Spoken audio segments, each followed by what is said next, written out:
appreciate you guys tuning in. The Tastemakers podcast begins in 5 minutes. Make sure not to go nowhere, because Quote, Brina, Trisha, and Corey, also known as the Tastemakers, will be with you in 5 minutes. Thanks for sticking with us.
Oh snap, you still here. Listen, in less than 3 minutes, the Tastemakers pod will be on and popping.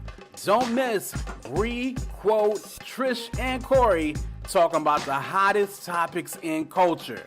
Again, less than 3 minutes. Make sure to stick with us.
Tastemakers. Classic. We do more than make a living, we make a life.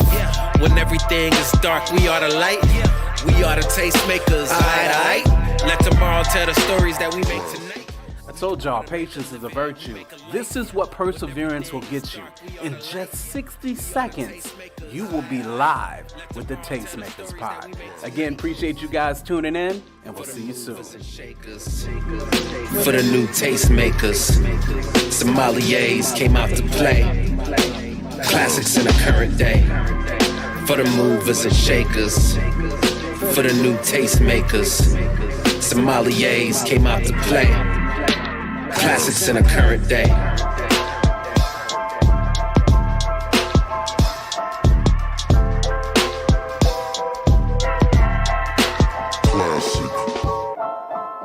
The Beat Breaker.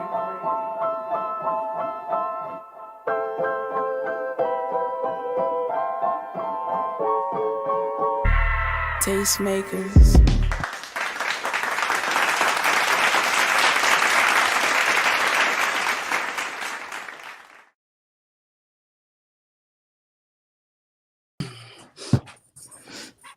Hi.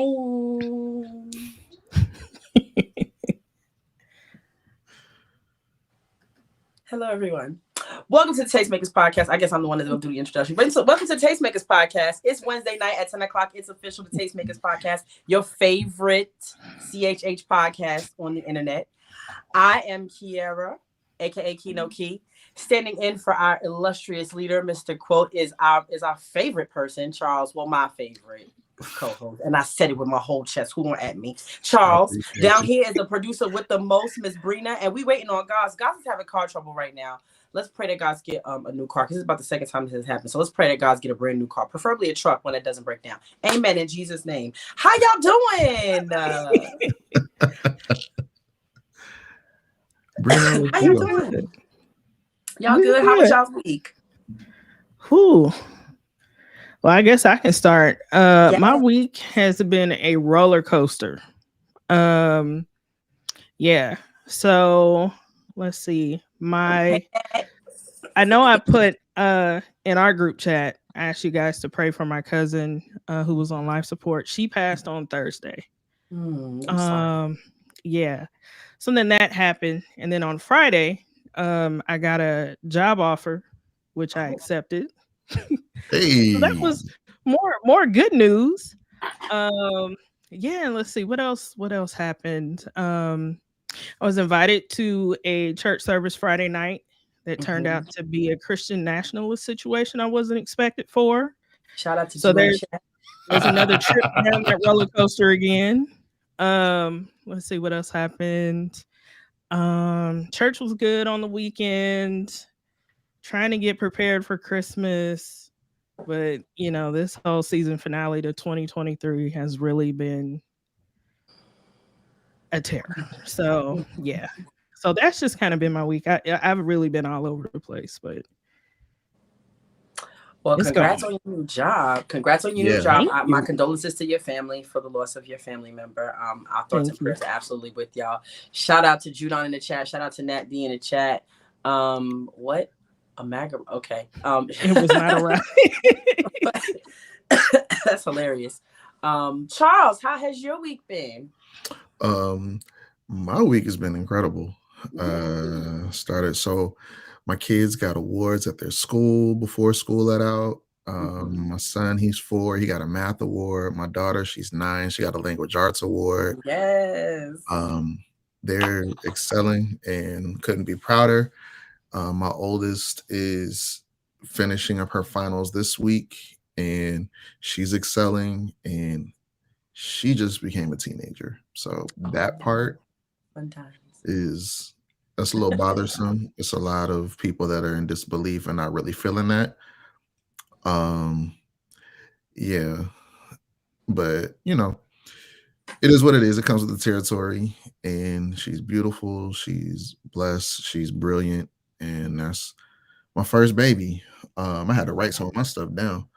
So on top of that, Christmas performances at their schools. It's always funny to watch kids when they're supposed to choreograph stuff, when they sing at the top of their lungs. Some of them are offbeat, some of them are not.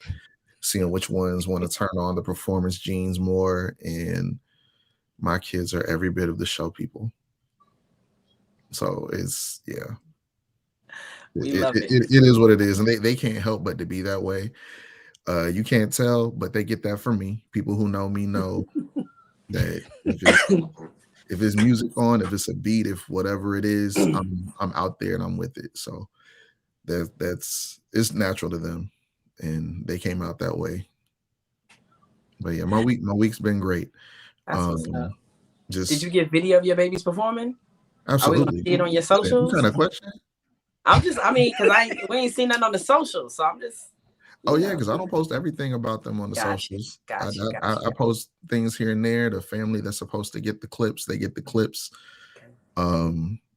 Yeah, I'm still selective about what I share. I'm not one of these people who overshare, what they call oversharing. I'm not with that. That's just me. Different strokes for different folks. Yeah. I'm just like I'll be present and get it to the people that I feel like need to get it. But That's what's up. That's what's up. That's what's up. yeah, I almost dropped the video in the chat just so y'all can see how on my daughter was compared to everybody else in her line. She was front and center and was like, "Oh yeah, no, this is my show." I'm not mad. I'm here for a good Beyonce performance. I'm here for a good Beyonceing of a situation. Like, ain't nobody come to see you, Otis. I'm with it. Shout out to Erica in the chat. Shout out to Chanel in the chat. Shout out to Mrs. Brown in the chat. Hey, so Chanel and Erica, those are my people too, man. That's thank y'all for tuning in. I really appreciate it. Erica is one of the people who, if y'all ever heard me tell the story about my wife and I and how we met, and actually I don't think I ever have, but at some point in time that'll end up coming up. Erica's one of the people who's like, I always knew. Yeah. I like those. So was she plugged? Was Erica the plug? No, Erica was the plug to me meeting a lot of the people that I met that just so happened to be my wife on that same night. But like, as far as my wife and I dated for like a year and didn't tell anybody. Because it was just like, yo, let's establish us. Let's get to know each other without anybody's outside input. You know, I'll get a sense for you. You'll get a sense for me. We won't let anybody else try to influence our decisions or whatever the case would be. And the whole time, Erica was like, whatever. Y'all thought y'all was secret. I got a question about that. I don't want to belabor this because I know we got to get to some topics. We got some good topics coming up. But like, how does one date for a year and keep it on the low for an entire 12 months? That's my question. Because like, because I've seen your wife. Your wife is gorgeous. You're not bad looking. So like, how did y'all, like, was people trying to holler at y'all while y'all was dating? Like, how did that go? So I can't speak for her. I can say for me, I wouldn't say people were trying to holler at me, but I found out later that people were laying claim to me through rent. It's so weird. And I'm like, Erica, help me word this right. Apparently there were people who liked me. I didn't know. I wasn't checking for them. I had my eyes out somewhere else. So it was what it was. And we would spend our time. We would go out on dates. We would hang out in places that weren't necessarily near, you know, all of the hoopla, or we'd be out of the way. We'd find hole in the wall restaurants. We'd spend our time. We'd go out on our dates and we'd be outside. It'd just be outside where nobody else was. Or at least nobody else that we felt we'd really run into like that. Got it. I mean, a year is impressive. That's on some Jay-Z and Beyonce type stuff. Like a year of us, like we in a whole relationship and don't nobody know for 12 months. All the holidays. Yeah, no, we pulled up to I mean, like her family knew, of course, because I'd be, I pull up to the house a lot, but we showed up to our friend used to pastor a church, and we showed up to one of their services one time. We would go like every weekend, every other weekend to his church service. And we showed up one time and we're hanging out and everything. And it was like, oh yeah, no. He was like, have you ever thought about? And I was like, yeah, man, that's my lady. Okay, cool. And he's really big on trying to pair people together. So he was like, oh, that's what's up. Yeah, man, how long has been going on? I was like, a year. He was like, a year? It was funny. That's impressive. That's impressive. Y'all need to teach a class. I'm just saying, because shout out to Anthony Melton in the chat. He said, unless the woman of God tells me so, I'm letting everybody know who I'm with. Judon said, I don't understand that either because I wear my heart on my sleeve. Let me tell you something. I consider myself a relatively even-keeled person. But if I am dating someone or hollering at somebody and I see somebody flirting with my somebody, I'm going to have to train myself to not be like, don't get snatched. Like, because now it's like, well, why would I get snatched unless this is your man? Like, you know what I mean? Like, I don't know how y'all did that. I need to talk to your wife. Your wife probably got better tea than you. I need to talk to her. Yeah, so Erica said it, like, I knew, but they were super private. We're very private people. You heard me say I'm not into the oversharing kind of thing. Like we're private people, and we feel like protecting our privacy is kind of a superpower to an extent. Once you start publicizing everything, it allows for everybody to insert their opinions. It allows for everybody to insert their experiences, valid or invalid. And I've seen too many times where people have been burned by something like that, where I'm talking to somebody and I feel like I could find happiness with somebody, but then people start chirping in my ear about either what their experiences were with that person, what they heard about that person, what they thought they saw with that person, whatever the case would be, and now it's influencing my decisions. And I'm speaking like I'm in the place of one of those people who missed out on potential happiness because they let other people's opinions dictate their motion. So I was like, I told her straight up, I was like, I'd like to court you, and I'd like for us to spend time together, but I don't necessarily want everybody else inserting their opinions. Like, I don't really know you. I don't really know anybody else, but they have more of experience with you. And rather than them telling me everything I need to know about you, I want to get to know you for myself. That's what's up. All right. This next question might feel a little invasive. Not that I'm interviewing you right now, but I'm just curious because you said something that piqued my curiosity. Now I got 1,000,001 questions, but it's the last one I'm going to ask. I promise. And then we're going to go to the topics. Listen. So when y'all was courting, right?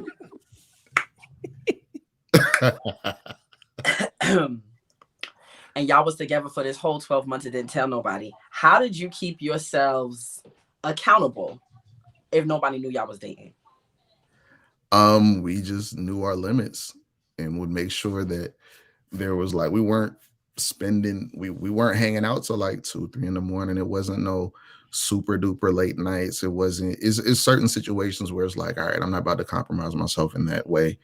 And there was a respect that I had for her as well, of, not trying to, I don't know. I'm a different kind of guy. I was raised different. I was raised different. I came up different, all that kind of stuff. So for me, it was just a matter of let me honor her and honor myself. And, what's meant to be will be. If it's supposed to work out, it'll work out. My whole thing was she was a friend first. And if I was like, and if this doesn't work out, at least I'll know that I've deepened my friendship with my friend. And she became my best friend. Okay. So we're adults. So basically, y'all grown. Got it. Fair enough. Okay, so that's the end of the interview. So I'll tell you how my week was, and then we're gonna go straight to I don't know where Goss is. Somebody tell us if Goss got an ETA or something. All right, I'm back. I'm home in 10 minutes. I literally just said that. You did. That's crazy. It's almost like he heard you say it. So he texted. That's probably did. He probably did.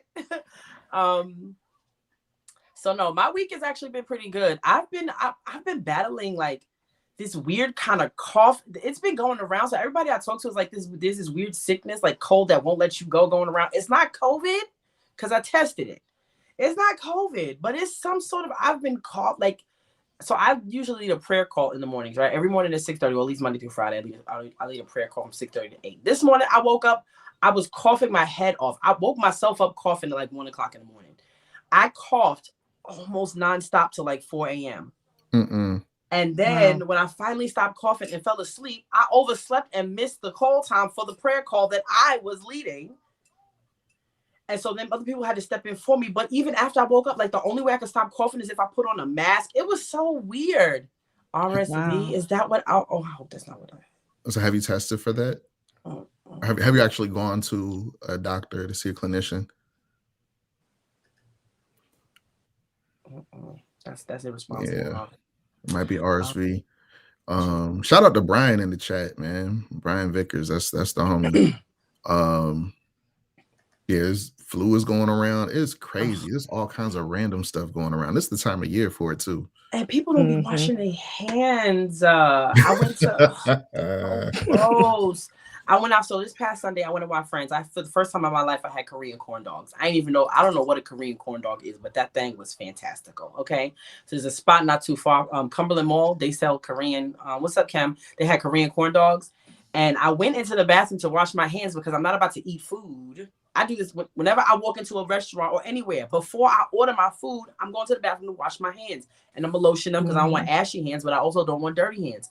I went in that bathroom and I washed my hands and I watched 2 grown adult women come out of the stall and walk back into the mall and touch the handle to the bathroom door without washing their hands. And I was like, this is why I hate going outside. That's gross. This is why I hate going outside, because the way you adults, and one of them was black. I was like, you should know better. Wow. Sis, you should know better. I'm sorry. Not that other people should not that I'm racist. I'm just saying black people, we should know better. And it was just like, this is why I go outside. This is why I wear masks. This is why I don't shake hands. This is why I don't want people touching me. This is why I don't whisper to me. Don't whisper. Don't whisper to me. Now you ain't wash your hands. Don't whisper. Don't whisper to me, because if you don't wash your hands, and your breath probably stink. You probably don't brush your teeth either. Like, don't whisper to me, because you probably got halitosis and gingivitis and gum disease. Just keep all of your communicable diseases over there to yourself. But the Korean corn dogs was a lot. And then of course I got to hang out with my friends. My daughter is officially on vacation. So for those of you who don't know, I have a 16-year-old daughter, and she goes on vacation in New York twice a year, every year. So my oldest, the oldest of my tribe, is on vacation. My two little ones is trying to drive me up one side of a wall and down the other, because their sister not here to kind of buffer them, because she got enough energy for them and I do not. And so my big one is in New York, and it's just been a relatively easy week. I'm not coughing now, but if this camera shuts off, it's because I feel a cough coming on, and I was not about to let y'all see me on camera. So y'all pray for me, because I gotta go find out where to find out if I got RSV. I don't even know what RSV is, and that's a shame. But why? Why do I have anything? Is the question. Yeah, I So that's forgot how what my it week is, has been. but my brother-in-law and his kids, they just had it a few weeks ago. Like the kids got it, and then it's contagious within like the first 3 days or something. Wow. And he ended up getting it from them. I think somebody at my job ended up having it at one point. It's a wild time. Governments, just stop creating diseases. Like, it's okay. We pay taxes. That's enough. Like Anyway. I talked to my little brother the other day and was like, "Hey man, so like, what are the health benefits of CMOS? How can I do this?" Because right, Yeah. right. Because the fact that every other month there's some new virus and some new sickness coming out, like, and I'm sick because I got kids, and one of my kids, I homeschool my two little ones, but my big one goes to a brick and mortar. So she go out in that world and she come home with whatever they done put on her. That's why when she come out, I take them outside clothes off and leave them right there at that door. Don't bring them outside clothes past that threshold. she called Atlanta. That's what she called. Atlanta's a thing. It's so dirty out here, and I as a native New Yorker, I hate when people be talking about New York, because I have never gotten this sick in New York City. Maybe because it's so dirty that my immune system was higher. I don't know. But like, I've never gotten this sick, and I lived in New York almost my whole life. I didn't leave New York till I was like 31, 32. Because you were indigenous to New York. You can't go to new places and allow for their communicable diseases. Is Atlanta rejecting me? Is that what's happening? Is Atlanta rejecting me? Is this a rejection, Atlanta? Do y'all not want me here no more? Anywho, I can't. With that being said, let's we're gonna get into these topics. We got a few topics on the docket. Let's see what we got. I want to make sure I do these in the correct order. Okay. Hold on. All right, while you're looking for that, y'all, make sure that you like and subscribe. Those of you that are in here, we appreciate it. All the likes, all the subscriptions. Run it up. Tell a friend to tell a friend. Yes. Here at the Tastemakers Pod. We're here every Wednesday, 10 p.m. Eastern, 7 p.m. Pacific. You know, whatever suits your fancy, however you join, just join us. Could have been anywhere else in the world, but you're here with us, and we appreciate that. Good job, Charles. Thank you. It was either that or Keith Lee, because that was. Listen, yes, come on, Keith Lee, come on. Mm-hmm. Come on. We need at least 3 of those tonight. All right. So tonight we're going to talk about a few things. First things first, do husbands put unreasonable demands on their wives? Right. There's a conversation I had. Tim Ross got online and he was talking real spicy. I clutched my pearls. As somebody who talks spicy, even I clutch my pearls. Like, what? Big Tim, what are you talking about? The next topic is Christian Keys. He's talking about he reveals that, you know, what we all always known, but like he's talking in depth, like in detail about the predatory practices of really rich men in Hollywood and how they try to do things with actors to help them elevate their careers. He also reveals A lot of his abusive background, like how he was raised as a child, he reveals a lot of the violent history that came with his upbringing. We're talking about Jonathan Majors. They convicted my boy. I got big feelings about that, but we're going to talk about it in a few. And then finally, we're going to talk about Kirk Franklin. Kirk Franklin said with his whole chest that he don't have not near one of his publishings from his first record label. And the record label has something to say about that child. Oh, they did. And we're going to talk about that a little bit later. But before we get into our topics, let's get to the memes of the week. I had to do it like quote. Wait, no, you got to do the Super Mario Brothers star music. That's I what he don't always know does. the Super Mario Brothers. Oh,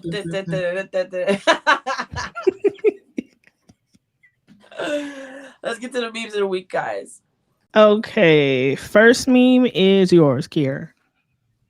Okay, my meme says, now there's a big thing on my screen here, so I'm gonna read it from what I see over here because I'm in the back thing. I can't even see it. My meme says, these bad boys, hold on, these bad boys, a minute and a half of the best flavors of your life. After that, you were chewing on a bike tire.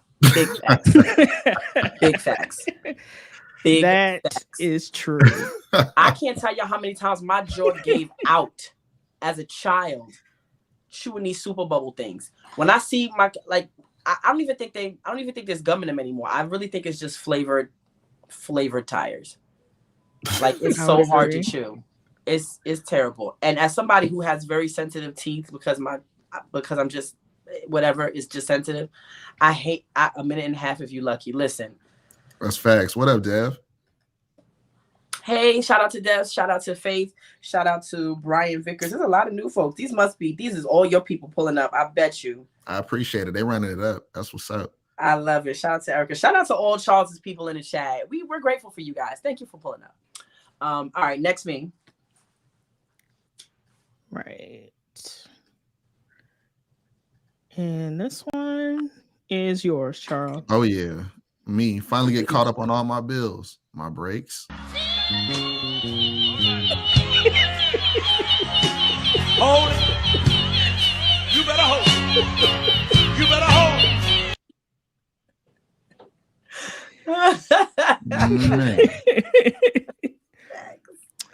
That's how it is. It do be how it be. Adulting is so ghetto. The worst. If it's not the brakes, it's the check engine light. If it's not the check engine light, it's a tire. If it's not a tire, then gas prices is going up. It's always something. Adulting is ghetto. Anyways. It is. Hate it here. Next meme. And this one is mine. So your secret Santa is a coworker that doesn't like you, so you give them a handmade gift.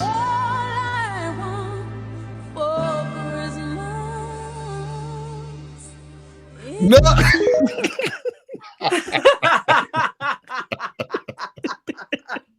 Hey, yo. I mean, there are. That must be their last day. That's what that looked like. Absolutely. Easier ways to get to HR. Bump you. One way. Cool. Punch in the face with a gift bag, yo. I'm not saying that's something I would do now, but maybe in like a less sanctified version of me, I might have did something like that. But I'm saying no. I considered something like that like 2 weeks ago. Not 2 weeks ago. With a solid 2 weeks notice. Big facts. Kick over a few garbage cans while you at it. Pour water on your boss's computer. Just go out with a bang. Just go out with a bang. Stand on the desk with a bottle of Hennessy in your hand and sing Christmas carols, but substitute it out, but do it like Jodeci. So take your shirt off and like body roll a couple times. Just go out with a bang. Just go. If you're gonna do it, go out with a bang. Okay, don't go small. We go big or we go home. And those are the memes of the week. If Goss was here, he would have a meme of the week, but Goss ain't here yet. He said 10 minutes, so we gonna see if 10 minutes is actually 10 minutes. If it's 10 regular minutes or 10 black people minutes. With that being said, we gonna go straight to the topic. So the first topic is, do husbands put unreasonable standards on their wives? Now we gonna roll this clip. Do we have the clip right now? Mm-hmm. Okay. Big Tim in the beginning is saying crazy stuff. So I just said, gird thy loins about thee is Tim Ross. So you know he here for the shock value. His name is Upset the Gram. So he gonna say some stuff. All right, you've been warned. That's the warning. Go. If your wife could keep it a buck with you, she never signed up for 5 inches. While you worried about her body shape and she gained a few pounds and all that kind of stuff, what she's never told you is she had an 8-inch peen and she married 5. Amen. She died to the thought of the 8-inch peen and accepted your 5. And you got a gut. And if it's 5 and you got a gut, you can't see it. Idea how many women are sparing men's egos in the bedroom and in counseling, because you never get over it. If she really told you how she felt about your peen, you would never get over it. If she really told you how she felt about your teeth, you would never get over it. If she really kept it a buck about your back hair. First and foremost, ain't nothing wrong with a little bit of back hair. I'm triggered. But anyway, I think some people got stuck at penis size, and some men even hit me up talking about, hey, isn't this body shaming? Like, that's wild. Like, I think some of y'all are missing the heart of what's being said. And sometimes, man, we sometimes just want to engage in arguments more than we want to really try to understand what's being said. And I believe what's being said centers around grace. It would be unfair for a man to have such stringent demands for his wife to look a certain way and be a certain way when he himself is not a certain way. He himself needs growth in certain areas, whether he was born like that or not. He was also saying if a wife was to be 100% honest about some of the areas that her husband could do better in and could grow in, he'd get his feelings hurt. And that's 1000%. Those same men will have the audacity to just boldly be like, yeah, you fat, you look trash, like your hair look crazy. But they don't use a tone and vernacular of grace to build their women up.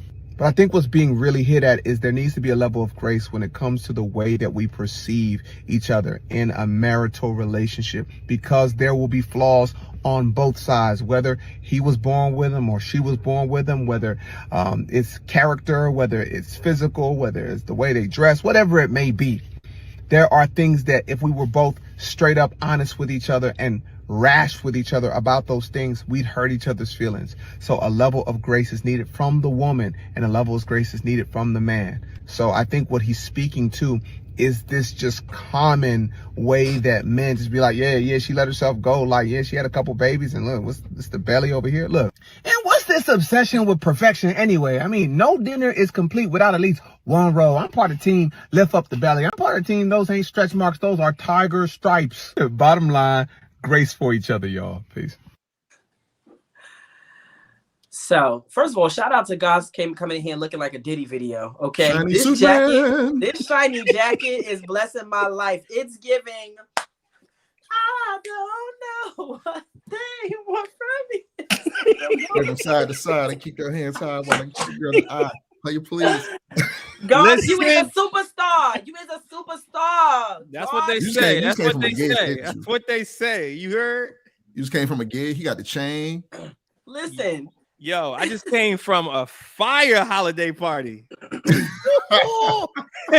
Holiday party was too crazy. Yo, I was in that thing. I was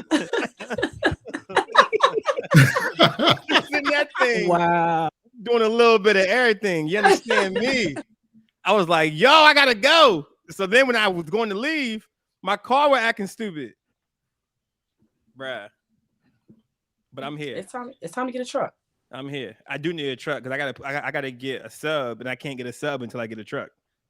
So you need something bigger to carry around your equipment. Yeah, because 24 is looking profitable. Hey, let's pray that God gets Corey a truck. Yes, but So don't real tell quick- these. But don't tell these niggas that I'm not good at DJing yet, because everybody keeps booking me as if I'm good at DJing. So don't tell nobody that I'm not good yet. Right, a crazy holiday party on a Wednesday sounds like another dimension. Agreed, Chanel, but it's Goss. And so to know Goss is to know that he lives his life in another dimension. Yo, Chanel's up in this joint. How's Chanel up in here? How you know about this podcast? Bro, that's not the Chanel you know. Oh. I was like, oh, don't say that crazy. Don't say that crazy, Corey. Don't say that crazy. Yo, they got the exact same name. You know how many Chanels are on Earth, bro? But Chanel tires? That's literally the exact same name from this DJ I know in Richmond. Oh wow, okay, yeah, no, that's crazy. That's wild. That is wild.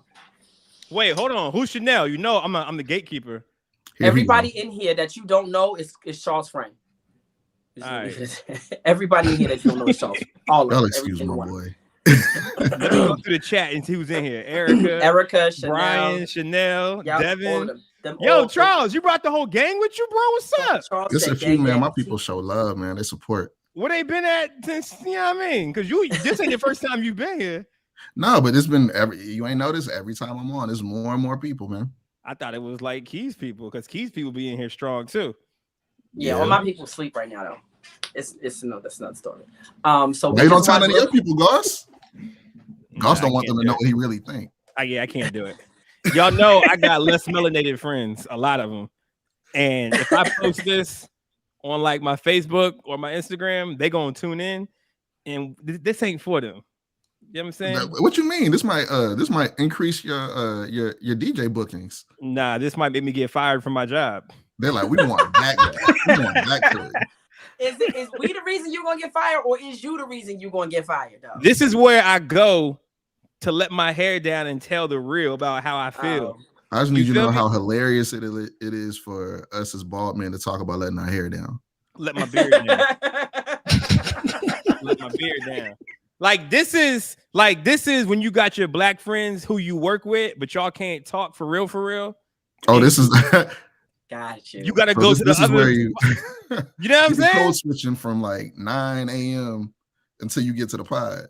Right. Gotcha. This is when you in the staff meeting and there's 4 black people in the staff meeting and they talking crazy in staff meeting. Y'all look at each other like it's a caucus. We're gonna talk about this later. Like y'all know y'all about to go to lunch or y'all about to have some kind of black only meeting.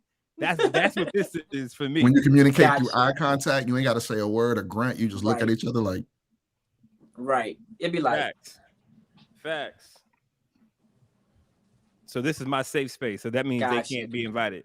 We got you. Be free, bro. I got you. Well, then I won't bust your chops no more, Shiny Suit Man. Check this out. We just watched Big Tim. We just talked about do husbands put unnecessary expectations on their wives? And Big Tim got up here and said, your wife never signed up for 5 inches of peen. She had 8 inches before she met you, and now she has let that dream die, and she's relinquished herself to the 5-inch. And then of course Ezekiel came on the back end and was like, the larger conversation to be had is it was on the back end. Got you. The larger conversation. I was like, why is he pausing me? The larger, or was it back end? Whatever. The larger conversation to be had is that do husbands put inordinate expectations on their wives? Do husbands have these desires for perfection? Like your wife got to look like dong dong dong dong dong dong. Your wife got to look like Meg the Stallion, and you look like Flavor Flav or Ross. Whoa, wow. These are the opinions of Kiara, Keynote Key, and not the opinions of the Tastemakers podcast. I'm so sorry. I mean, in the spirit, I mean, is this for me to answer or y'all just? Well, yeah, we haven't actually. You came in right as we had finished watching the clip, so I'm just gonna go around and start answering. So since you in there, go on and let's hear your answer. All right. So in the spirit of this being my safe place, but I'm still gonna keep it real. Like that's one of the reasons why I'm not married yet, because I know I'm OD superficial still. You feel me? And I don't think it's gonna go away.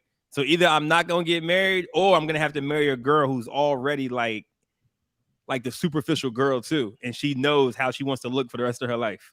You feel me? Because like there's a lot of girls out there like that who are just like, so I know a girl, matter of fact, who does something that I do, and she's like that. So I'm like, yo, so why you working out? Like, you trying to stay in shape? You trying to boom boom? She's like, no, it's all for the aesthetic of who I am, of people who of how I want to look. She was like, I could be unhealthy as I don't know what, as long as I'm skinny, I'm good. As long as I get, you know what I'm saying? And like, I could respect that because she gets it. Like, if I was trying to talk to her, I'd be like, yo, I love you right now. Like, yo, let's get married. Because I feel like, you feel me? Because I feel like sometimes that I don't think that women do it intentionally as far as like, quote unquote, let themselves go. But I think as life happens, Like the last thing you worried about is trying to do whatever, trying to look at what, you got kids, you got a whole husband to take care of, you got a lot of responsibilities. So you trying to stay 100 pounds is not in, you know what I'm saying? Like that's not something that you probably thinking about on the, like in the front of it. So number one, I think I'm too superficial to get married in this point in my life, but I've been superficial my whole life. So it could be a whole life thing unless I marry somebody or get with somebody who like, who wants to look that way forever. Two, I think that men are scared to voice their opinion about what they want from women because we've learned that, you don't tell a woman so and so and so. You know what I mean? Like I don't think that a lot of men can be honest with their wives on certain topics because of sensitivity issues. You know what I'm saying? So, and I'm not about that. I'm not going to tiptoe around my wife or my girlfriend. I'm not going to like walk on eggshells. You know what I'm saying? Because you're not walking on eggshells when you're telling me crazy stuff about me. You feel me? So like, but yeah. So I think that's a second reason. And then there's for men, I think there's unsaid expectations that women put on them, and men necessarily can't reciprocate those expectations. That's how I feel. Got you. Bree, what about you? Well,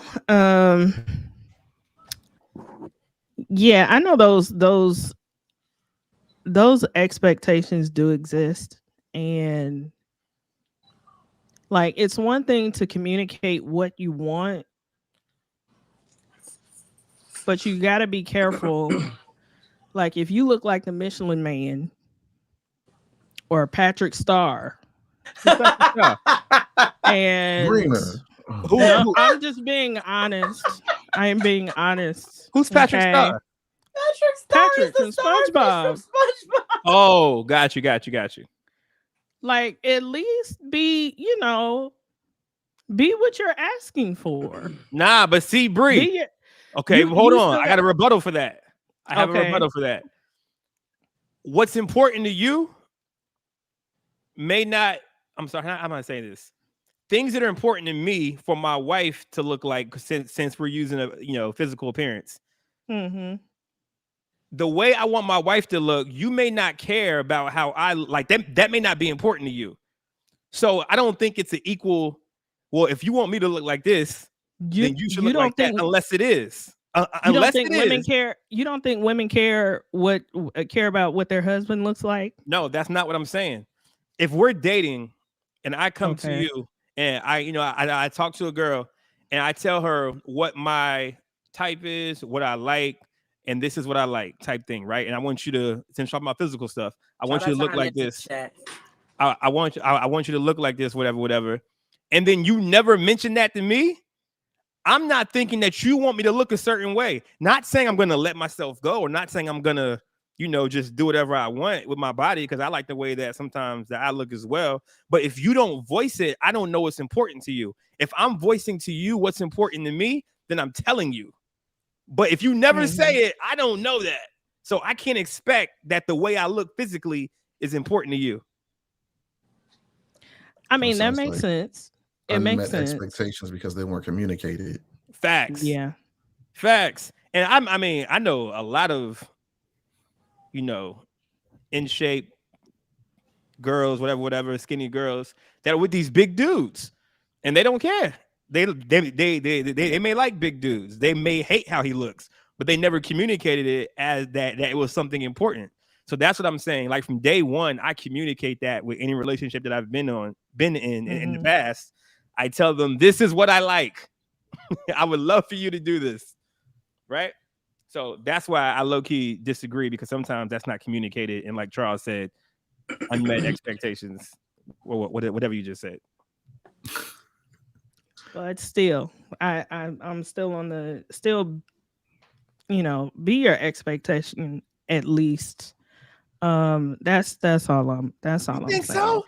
Yes. Some people, because we do care. It's just there's a lot of times women are fed that, you know, give a man a chance, he's a good person.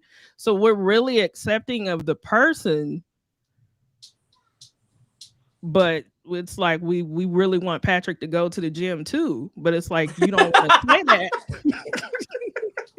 But but I mean, it's just like but it's like when we hear that request, it sounds crazy if that's what you are projecting to me.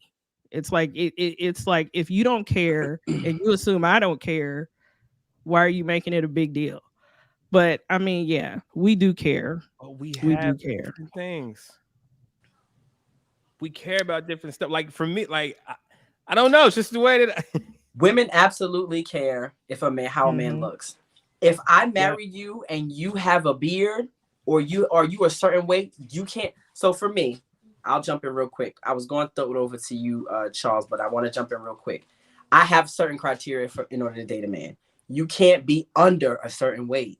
You got to be 2 or better to get a baby. I don't want no little itty bitty man. But if I say that, I get shot at if I say that. And you do say that, and I'm saying it now. The difference is y'all are not comfortable with women saying with their whole chest what they want in a man. Yes, I'm saying with my whole chest, you got to be 2 or better to get her.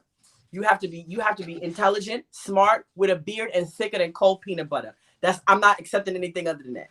But when I say that, I'll get crucified. Men say it all the time. I think the issue is men are not accustomed to hearing women now say. Again, the point was, y'all would be in y'all feelings if y'all heard us say what we really thought. Yeah, y'all would be upset if y'all heard us say how we really felt. No, I wouldn't. Charles wouldn't.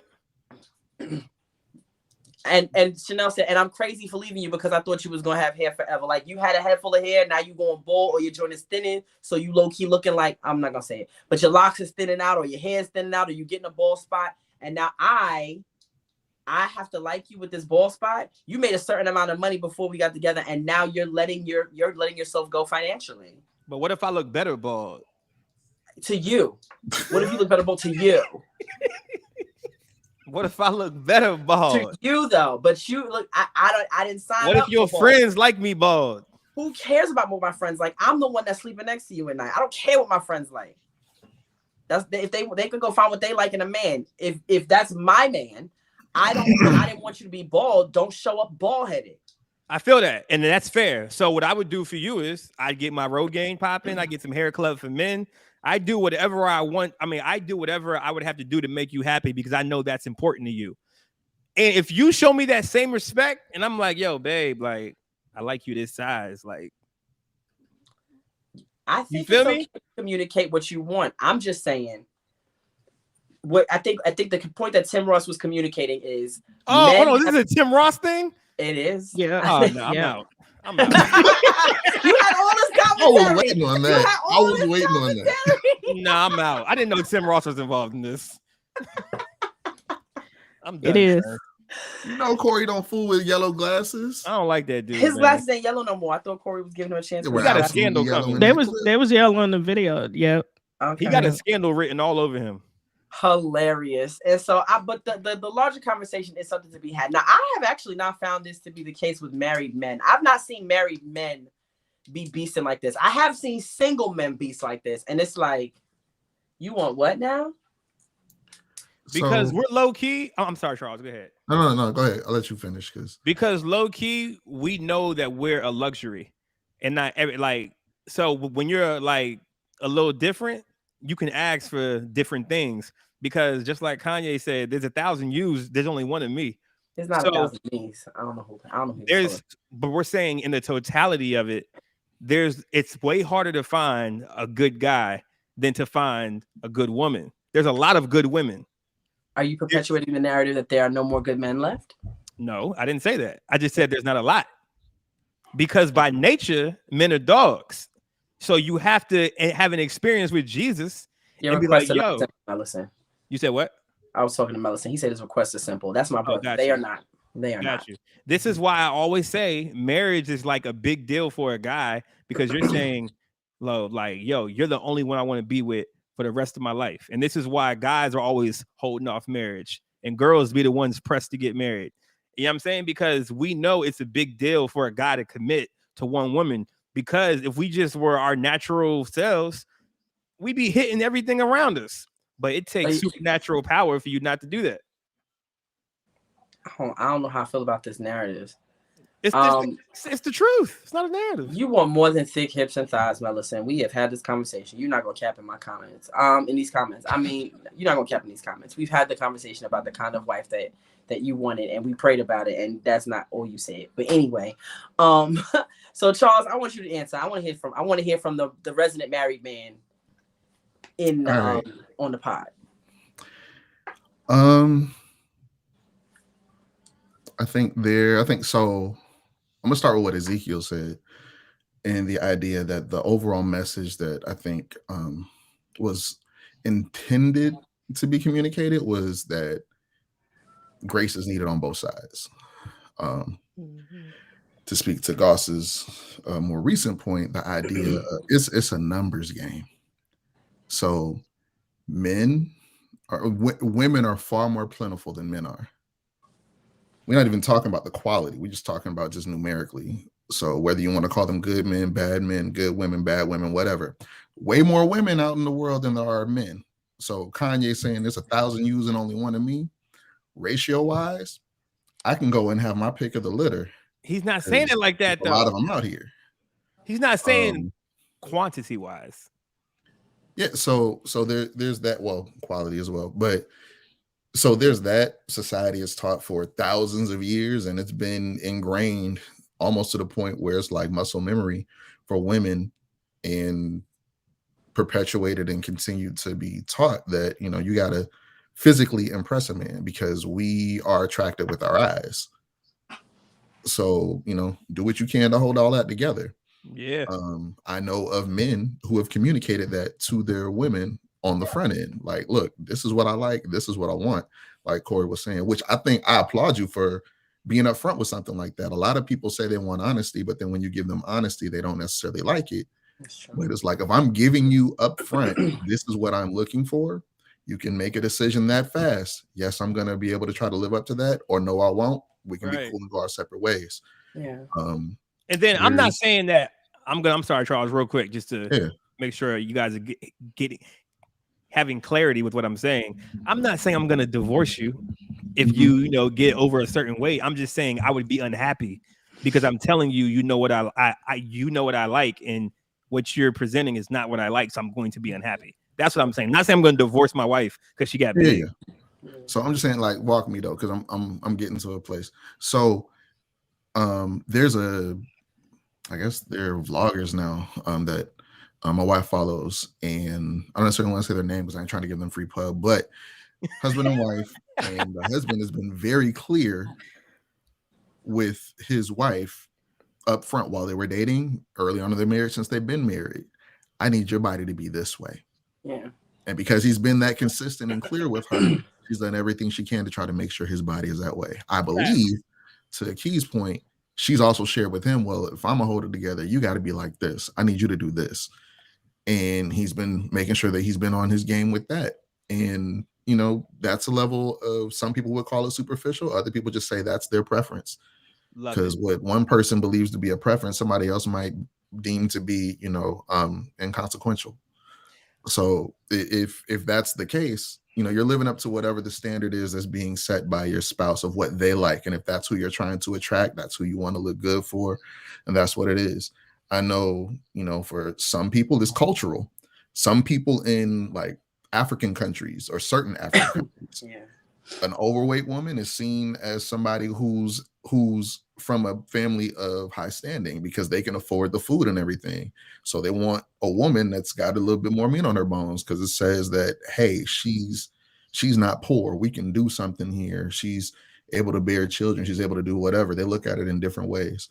I think one of the things that doesn't get credited enough is a man who loves a woman and marries a woman, once that woman starts bearing his children and creating a family, if he can't look at her changes as I did that, or part of that is because of me, I participated in causing that change, and that change is just a new level of to me, I know for my wife, I'm like, yo, I gave her these babies. Her body's gone through these changes, but it went through these changes for me, for us, for the family that we're trying to develop. That's another level of beauty for me. That's another level of awe and, wonder for me. Like, yo, women are absolutely the stronger creatures in what y'all go through versus us when it comes to childbirth and everything. If you've ever seen a woman give birth, even if you've seen a woman undergo C-section, don't matter what it is, men will never want to do that ever.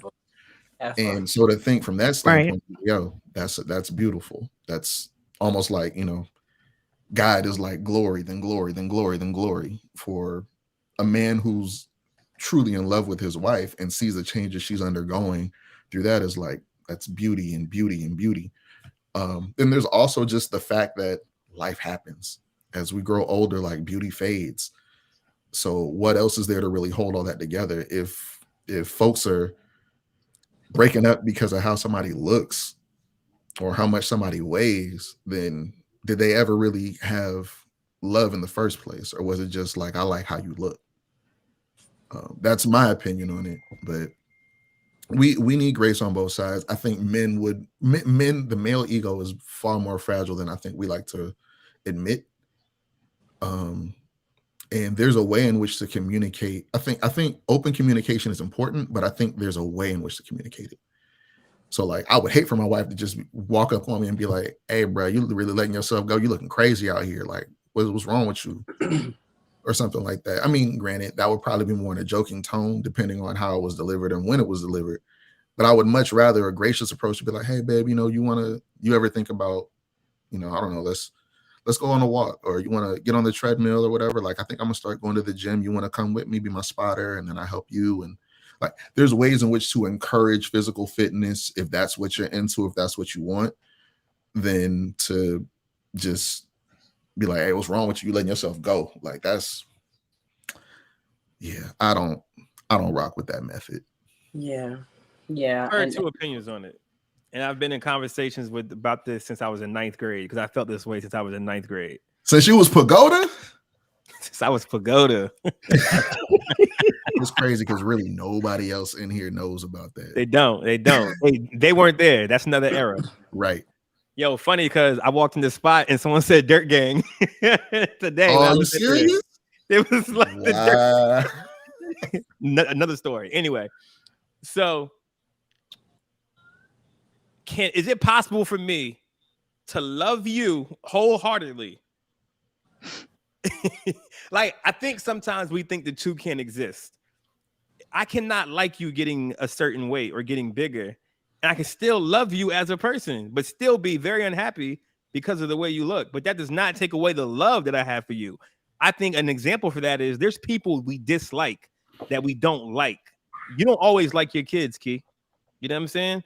People don't always like people, but you still have that love for them. So that love for them is not going to change. And not the love of Jesus, but like that real love, like romantic love. But you can be unhappy with a part of them. So this is what I'm saying. It's like, can I have both? Can I want you to look a certain way and love that about you? Like, yo, I love the way you look. Oh my goodness. And then you say something super smart in the car or when we're going to church. I'm like, yo, I love your brain. Yo, I love the way you think. I love the way you talk. Right. And then you do something super sweet and romantic for me. I'm like, man, I love the way that you love me. Right. Can all those things exist? But I feel like sometimes we act like they can't because they'll be like, oh, well, you never loved the person if you're going to be unhappy if they get big. And I'm like, no, it's not true. Right. Can I answer that? Yeah. I don't necessarily think that it's you can't not like something. And to your point, like, yeah, we love, but I don't mean we like 24/7. That's just unrealistic expectation. But I think, and I can speak for myself, like, this is a Christian podcast. As a believer, what do you believe love to be? Because I'll say I've never loved anyone other than my wife. I've never been in love with anyone other than my wife. But to me, growing up and all the women that I dated and everything, which she probably gonna jump in the chat and be like, there was no one else before me.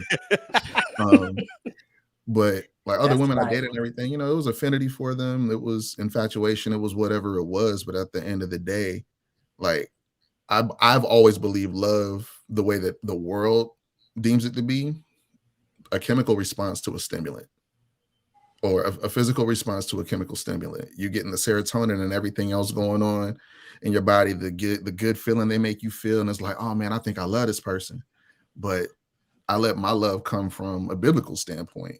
So, love is patient, love is kind, love doesn't envy or boast, it's not arrogant, it's not rude, it doesn't insist on its own way. That piece, it does not insist on its own way. And I don't do the best at that. I'll be the first to admit that. But I think with what you're saying, that's one of those things that falls into that. The idea of, well, I want you to be this way because that's what I want. Well, that's you insisting on your own way. So if you don't get your own way, then can you still choose to love that person? Because love is a choice. Right. And this is where I struggle with the idea of unconditional love. I'm of the idea that nobody in this world can unconditionally love anybody. I don't think we can as humans. I think it's impossible for us to. Well, we know men don't get unconditional love anyway. We love That's true too. What we bring to the table. Right. No, that's a fact. But like Jesus tells us to do something that we can't do. Like there's somebody right now that you dislike very much. You don't love them. We all have people in our head that we dislike. You would not do nothing for them. You wouldn't take a bullet for them. You wouldn't go bring them dinner. You wouldn't, like, from the most extreme example to a least extreme example. The people we don't like, we don't love. So it's this idea of, and I struggle with this idea of unconditional love among Christians, where they say, I like you. I love you, but I don't like you. Because I don't think you even love that person if you don't like them. That's not true. You literally just contradicted yourself, and I'm gonna tell you why, right? Because the reason why you can love somebody and dislike them. The reason why it's absolutely possible to love them and dislike them, because God commands us to pray for our enemies, to not harm our enemies, to cover our, to lift our enemies up in prayer, or those whom we deem to be enemies, right? But we don't. I think the immature believer doesn't. I think the immature believer doesn't do Y'all that. niggas is not praying for Donald Trump. I absolutely pray for Donald Trump. One, because I think he's going crazy. I really think he's in real time. You do not love Donald Trump. I don't like Donald Trump's Do you ideology. love Donald Trump? I love him with the love of Jesus. Yes, because I wouldn't wish death on him. I wouldn't wish death on him. I don't want to see him. If somebody were to assassinate I've heard you Trump, talk wild about Mr. Trump. because he's crazy. There's no way you can say that you love him and talk that crazy about him. If somebody assassinated that man tomorrow, I would be deeply grieved. One, because he's somebody's daddy. Cap. Where's my cap at? Because he's somebody's father. You can call Cap. I'm saying the immature believer can separate their feelings from the commands of God. A mature believer can separate their feelings from God's command. You can't. My thing is, if you can't override your feelings, if your feelings run your life, then it is to say your flesh runs your life. I want Diddy to get saved before he die. Yeah. Yes, I want Diddy to be saved before he died, because it would be a shame to live this life and the hell he's going through right now and then die and go to hell. Who says he's not? I'm saying I want him to be saved. I don't know that he's saved. I don't know that he's not saved. If he is saved, glory to God. Do you think that Ravi Zacharias was a Christian?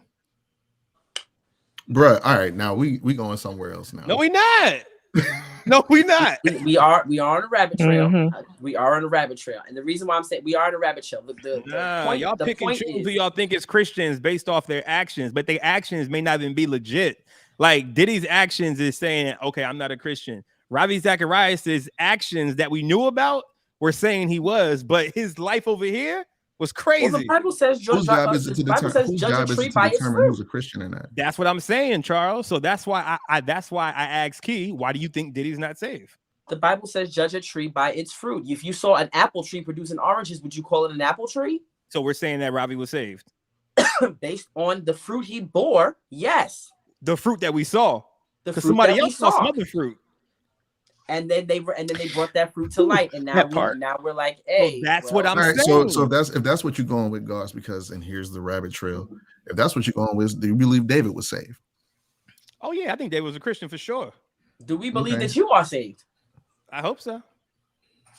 If we're do you believe that Paul was saved? You know how many people that I think with what you're going with, or the way that you're going, like there's so many examples of people throughout the course of the Bible. Jesus's entire lineage is spoken of in Matthew. It's full of thieves, killers, liars, whoremongers. It's like it's all in there. No, I'm just with to you. show that it's I'm all with covered. you. So that's why I'm saying you can't say that Puff isn't saved or Puff isn't a Christian. I didn't say he wasn't. I'm saying based on I'm saying based on what we're hearing, based on the accusations, based on everything that's coming out, it would appear that he does not know Jesus. Well, then David doesn't know Jesus either. Based on him sleeping with Bathsheba, getting husband killed.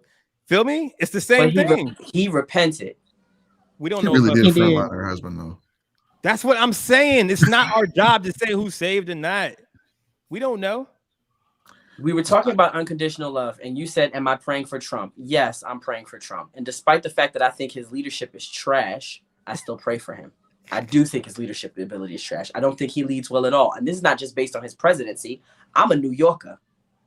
I knew Trump before he became the president.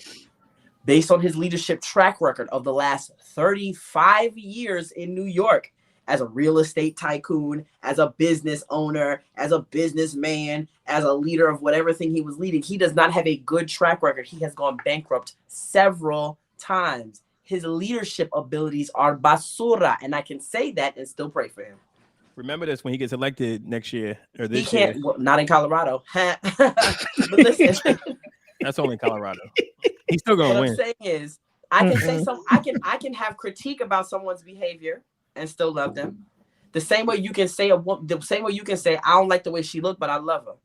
The thing is, am I using grace? And not even like when I say like I'm not even putting you specifically. I'm saying we typically as like the black community, we do a little more than critique that boy.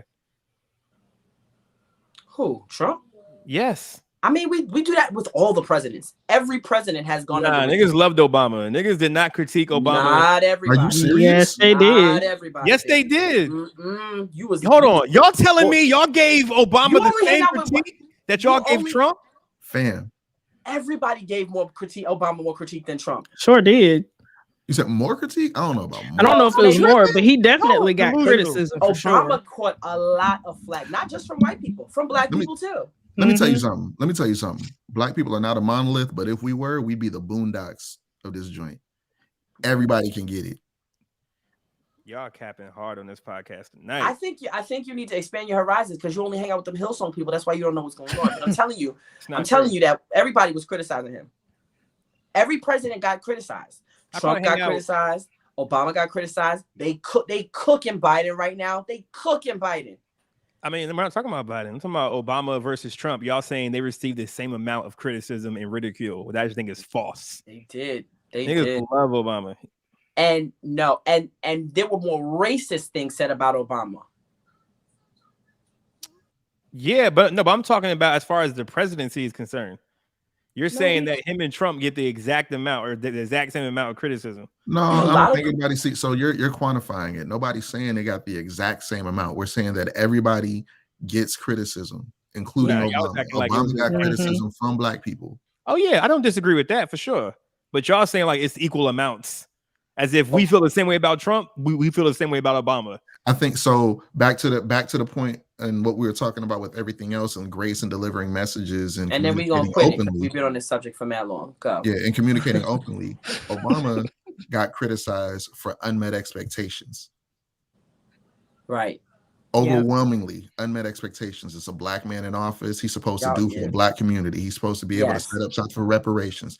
He's supposed to be able to set up something for these funds. He's supposed to be able to set up something for these communities. Not realizing he's not the president of black folks. He's the president of the United States of America. So because he wasn't the president of black folks, by year 2 or 3, black folks were looking at him like, fam, you ain't done nothing for us. And you heard that criticism loud around the country. But they voted for him again. Yes, because he changed his platform and his stance on LGBTQ matters. If you want to be honest, that's what really got him that second term. I disagree. That's what flipped. That's where the nation was going. That's how he got in. It's true. So final statement on the your wife didn't sign up for this, but she co-signed it anyway. I think the point that was trying to be communicated is that sometimes men are not as gracious because maybe they're not as aware of the of how they are falling. But also women need to probably be a little more forthright with the things that they wanted, with the things that they want and they expect from men. That women a lot of times suffer from unmet expectations because those expectations were never stated. And so the moral of the story is, men, humble yourselves. Women, say it with your whole chest and tell them what you want. Not whole chest. Say it. If you're gonna say it, just say it with some grace. please spare us to an extent. So there's no proper segue to go into this because we're going into a whole nother topic, and we need to probably speed through these joints because it's already after 11 and we've been on that topic for way too long. Christian Keys. Oh man. So we know in Hollywood is trifling. We know I won't say trifling. We know there's a lot of suspect things happening in Hollywood, right? We know about, from the Epstein situation to these couch conversations and all the things that are happening. Well, Christian Keys has recently come out and said that, talked about how he would not sell his soul, how some really high-powered man was trying to get him to, I guess, sleep with him, trying to basically get him to sell his soul so that he could move forward in his career. On the heels of talking about that, as he exposed that, he also then had to go into, because he said a few things, he also had to go into how he was raised. So he starts talking about the violence of his past and probably how it set the trajectory for the man that he is right now. I think we have a clip for that, Brina. Do we have? You want how he grew up? Yes, we got both. We got both. Let's start with the Hollywood joint first. Okay. The same time, this person was sexually harassing me for years. If there's one thing we now know about Hollywood, it's the elite and their hidden sexualities. Just recently, Christian Keys revealed some really serious tea on his Instagram Live. Dropping them big bombs about the big shots in Hollywood, the actor revealed the inside scoop of their shady demands from him. Have you ever had one? Yes. And although he appeared a little nervous about how much information to reveal, he plucked up the guts to discuss the casting agents, directors, and producers that everyone in the business regards as gods. Crazy, right? I'm not dealing with all of that. It's not even the half of it. Take a look. There have been some significant challenges that Christian Keys has been facing, and when we say serious, we mean problems that are tied to his safety. During his tenure in the profession, the actor was subjected to a significant amount of sexual harassment, but now he wants to be upfront and honest about it, as expressed in a very lengthy Instagram Live. At some point soon, it's going to have to come out. Although Keys avoided the subject entirely, he did drop a clue that there is a powerful somebody who has been attempting to harass him for several years. And to make it all worse for him, he has been declining the guy's advances and receiving threats in return. The guy? For now, the internet believes it to be none other than Tyler Perry. Now, for one, the fact that Keys did not back down deserves praise. Tyler? But while he was spilling the beans, he mentioned the pressure he was under to give in to the advances. But he also stated that he is attempting to forgive the alleged guy and go on with his life, only if the Hollywood biggie would leave him alone. Moving on, Keys made it abundantly evident that men are also affected by this stuff, and that women are not the only victims of sexual harassment in this profession. He went so far as to explain that he has been adding the phrase, taking the scenic route, to his posts on various social media platforms. This is essentially what he is saying, which is that he is avoiding the quick and easy road, which would require caving into those questionable offers. What a guy. And even though Keys is now involved in creating and producing his own stuff, he is very concerned about maintaining his integrity. During the same live, he disclosed that back in the day, when he was in a financial bind, he could have utilized the money, but he would not sell out. Ever. My only reservation about naming the people. According to Keys, he is claiming that he has multiple black men on the payroll and that they had to show up when he requested them to be there. Clearly, that's why it felt like it was okay for him to say these things to me. And if all that wasn't enough to traumatize him, Christian Keys revealed another shocking revelation regarding a Hollywood powerhouse who attempted to assault him while he was asleep after a party. That's right. And honestly, certain things are not supposed to be done. I'm never gonna rob a bank. I'm never gonna stalk people. Anyway, this guy was so drunk that he crashed into Keys' apartment, and the dude even attempted to crawl into bed with him. Of course, to save his face, the guy said that it was because of the alcohol that Keys had pushed him out. But here's when it gets disturbing. As Keys tried to give him a goodbye handshake, the other person went down there to grab him. Yep. During the same live, the actor, while still shocked, recalled, "You go to shake his hand on the way out, and he tries to grab your DA. He tries to shake and grab your equipment, and you spaz even more." When did Hollywood get so messed up? Now, while the majority of people would be terrified out of their minds, Christian Keys has been carrying around a pen or keychain recorder since 2005 to keep a record of the abuse he has been experiencing. Why, you ask? Well, mainly because, according to him, most predators check your phone. Take a look. I've kept one of these on me since 2005. Whether it's a keychain recorder or a pen, because most predators would check your phone. You see, when the harassment started, he revealed the truth and explained why he felt the need to shield himself from it. Secondly, we know that Keys has been adamant in his refusal, and he does not want this influential individual to interfere with his professional career. So he did what a smart person would do. He played the players. And oh, here's the kicker. He is not going to name names just yet. As far as Keys is concerned, now is not the appropriate time for it. So, guess we'll just have to wait this one out. I'll hit you, Miguel. I'll hit you after I hit my brother. Meanwhile, actor Dondre Whitfield has jumped in, lending his support and agreeing with Keys that this is indeed a discussion that many people are hesitant to have. According to Whitfield, if we told y'all about your heroes and sheroes, it would break y'all, like they try to break us.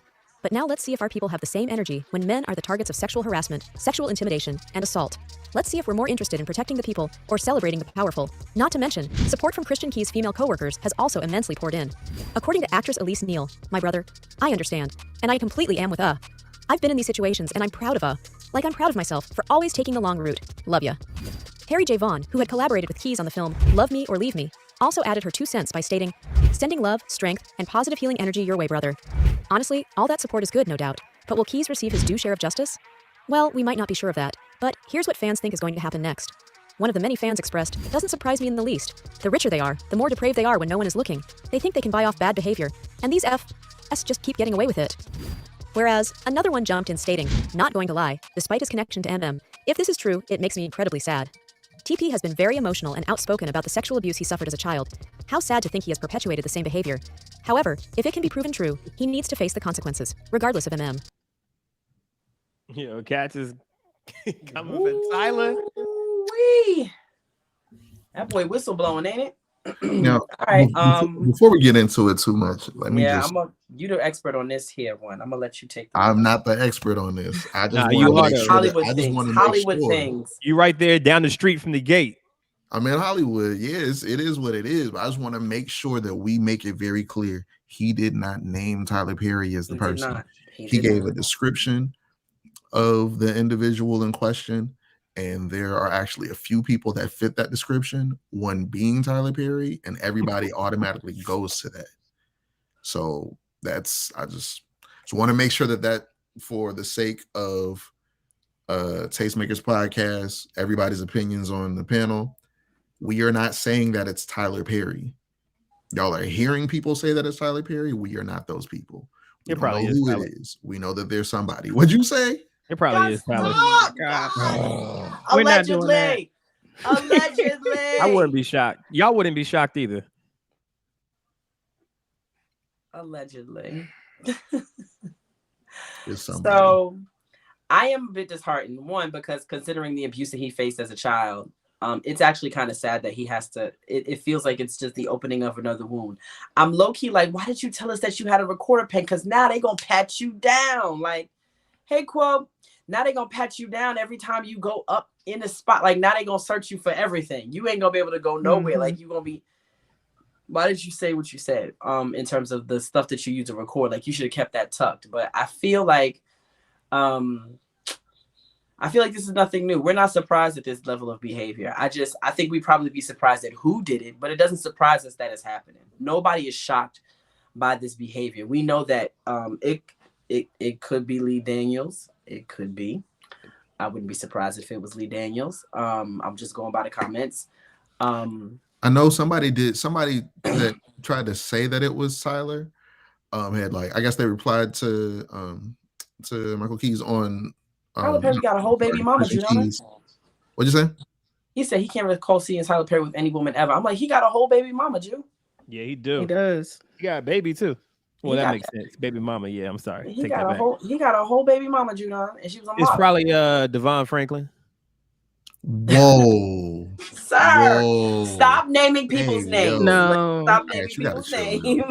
That's why Megan left, bro. That's why Megan left. I was gonna say somebody tried to talk to him and say, like I say, pretty much show their love and support and everything, and they were like, if it is Tyler, he needs to pay for his crimes, blah blah blah blah.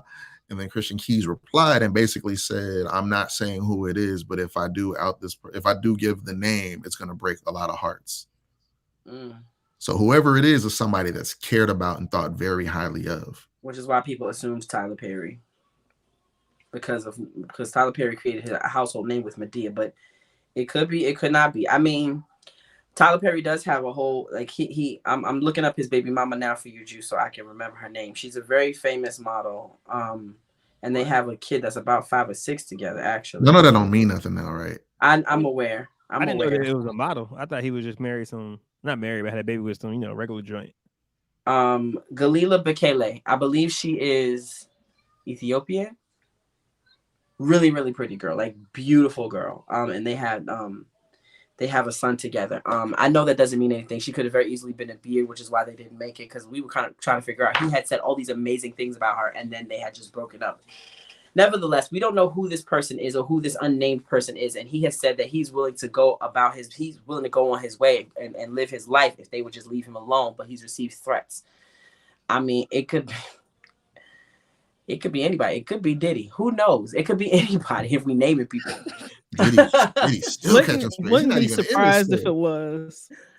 The thing is, the fact of the matter remains that, and this is something we talked about a while ago, is sexual harassment taken as seriously when it happens to men as it is when it happens to women. Because here are a few men. Terry Crews was a man who said it.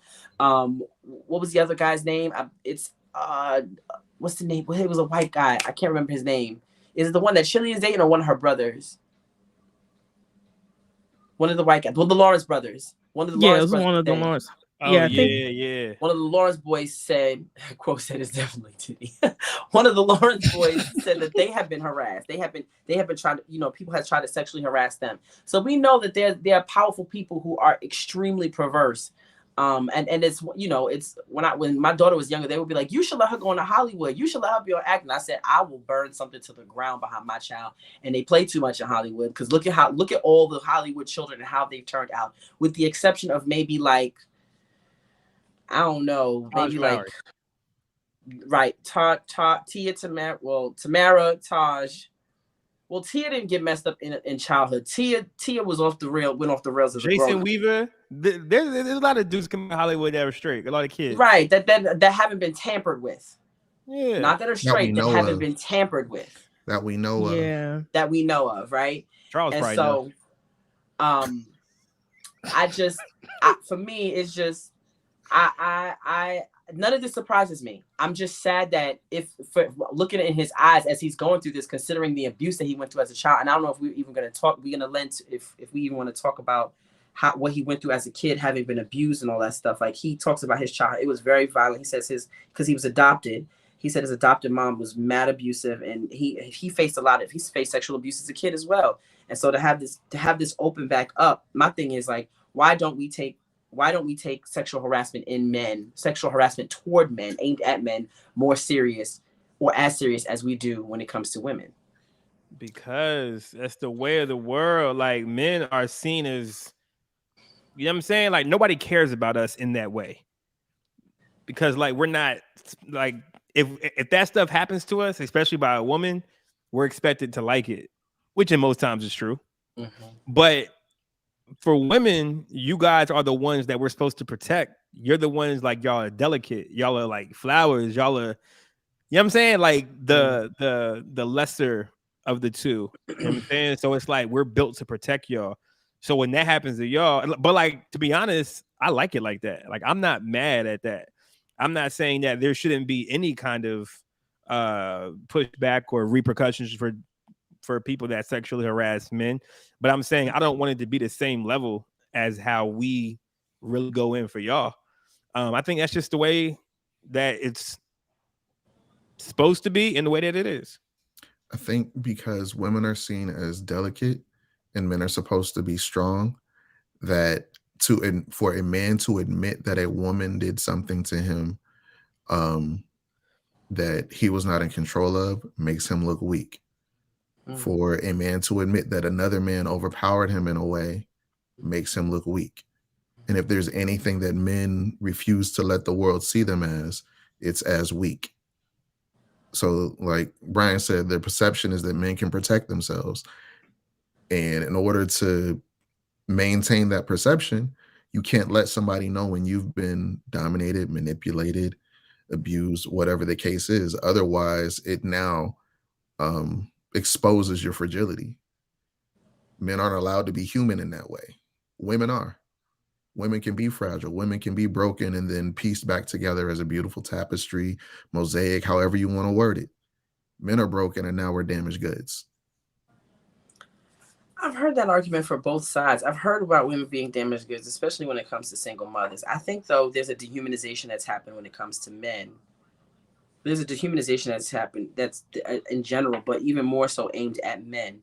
Junas said something like, "Nobody cared about R. Kelly's abusive childhood, but Christian Keys is not a predator, and that's why we care about his abusive childhood. Not that we don't care about R. Kelly's, but Christian Keys talking about his abusive childhood in juxtaposition to what he's currently going through holds a little more weight than R. Kelly's abusive childhood and then becoming the abuser." Yeah, and I don't know if I necessarily agree that nobody cared about R. Kelly's abusive childhood. I think it's terrible when any child is abused in any way, shape, or form, and I think that that's kind of understood across the board. Right. But you cannot then use what was done to you as a child to explain your behavior as an adult, because at some point you grew and developed the maturity to be able to make your own choices.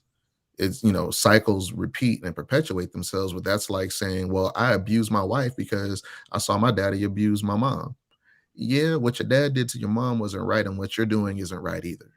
Right. It's not like, oh, okay, well, that explains it. So yeah, that's not how it works. You're still held accountable for your own actions towards others. Absolutely. And so, of course, we're seeing this in real time. I think I'm gonna try to put this train on the express line just because. I mean, if we want to do it like you said in real time, I mean, Jonathan Major's trial just kind of showed that men cannot be victims. I got some things to say about the Jonathan Major stuff. Okay, are we going there? Are we going to the Jonathan Major thing? Might as well, Craig. If you want to, you can do it.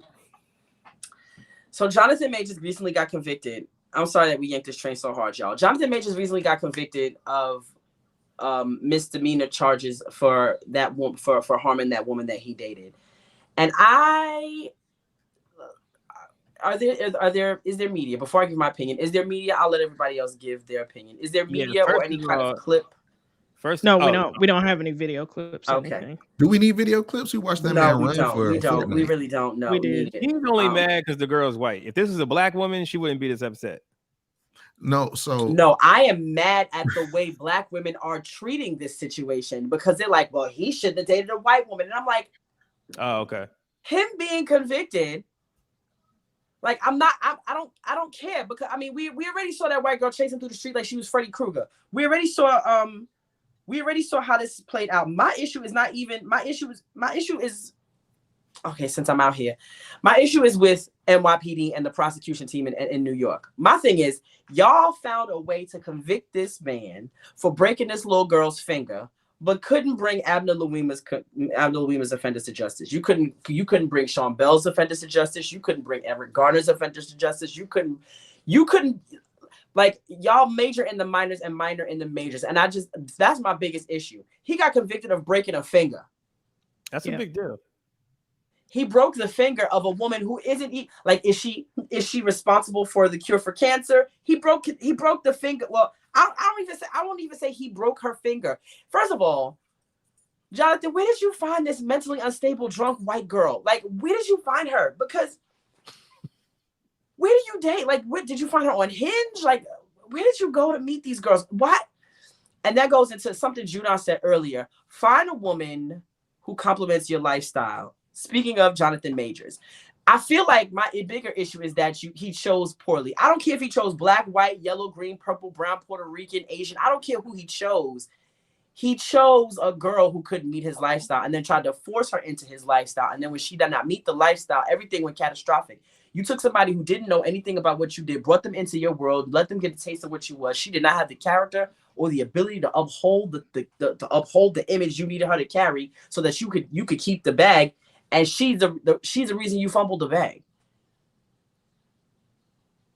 I don't know, Keith. Sounds like you're mad because she's white. You mentioned her. No, I'm mad because they convicted him for breaking a finger when. Yeah, but you said some other stuff in there too. You was like, first you was like you said something about you said I don't care if it's black, white, Asian, whatever.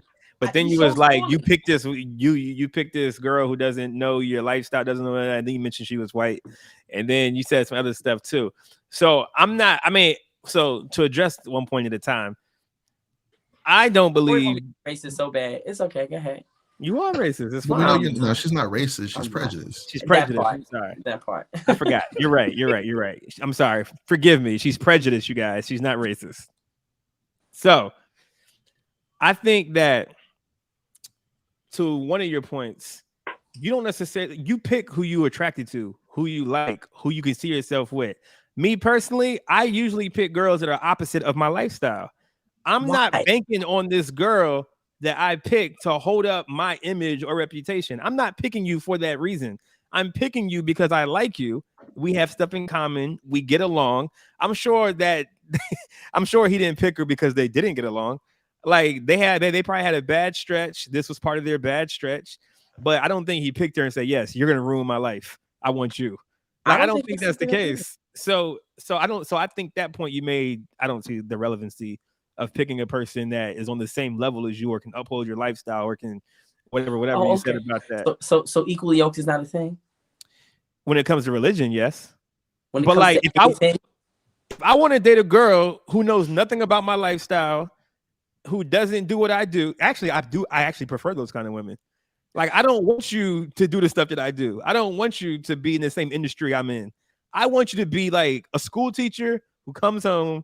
You know what I'm saying? Like that, like you don't have to match me in that way for me to be attracted to you. So I think that point you're making, I don't think it's a good point. It absolutely is a good point, Goss. But you don't date well, so you wouldn't see that was a good whether that was a good point. You don't know who I date, Keith. You have no clue who I date. No clue. Okay. Nobody on this podcast knows who I date. You like girls with sideburns who are apparently 10 years younger than you and have no clue what you do. Again, Key has no clue who I date. Nobody on this podcast has any clue who I date. If Quote was here, he'd be the closest one to the person who's seen my former girlfriends and things like that. Moving on. Okay.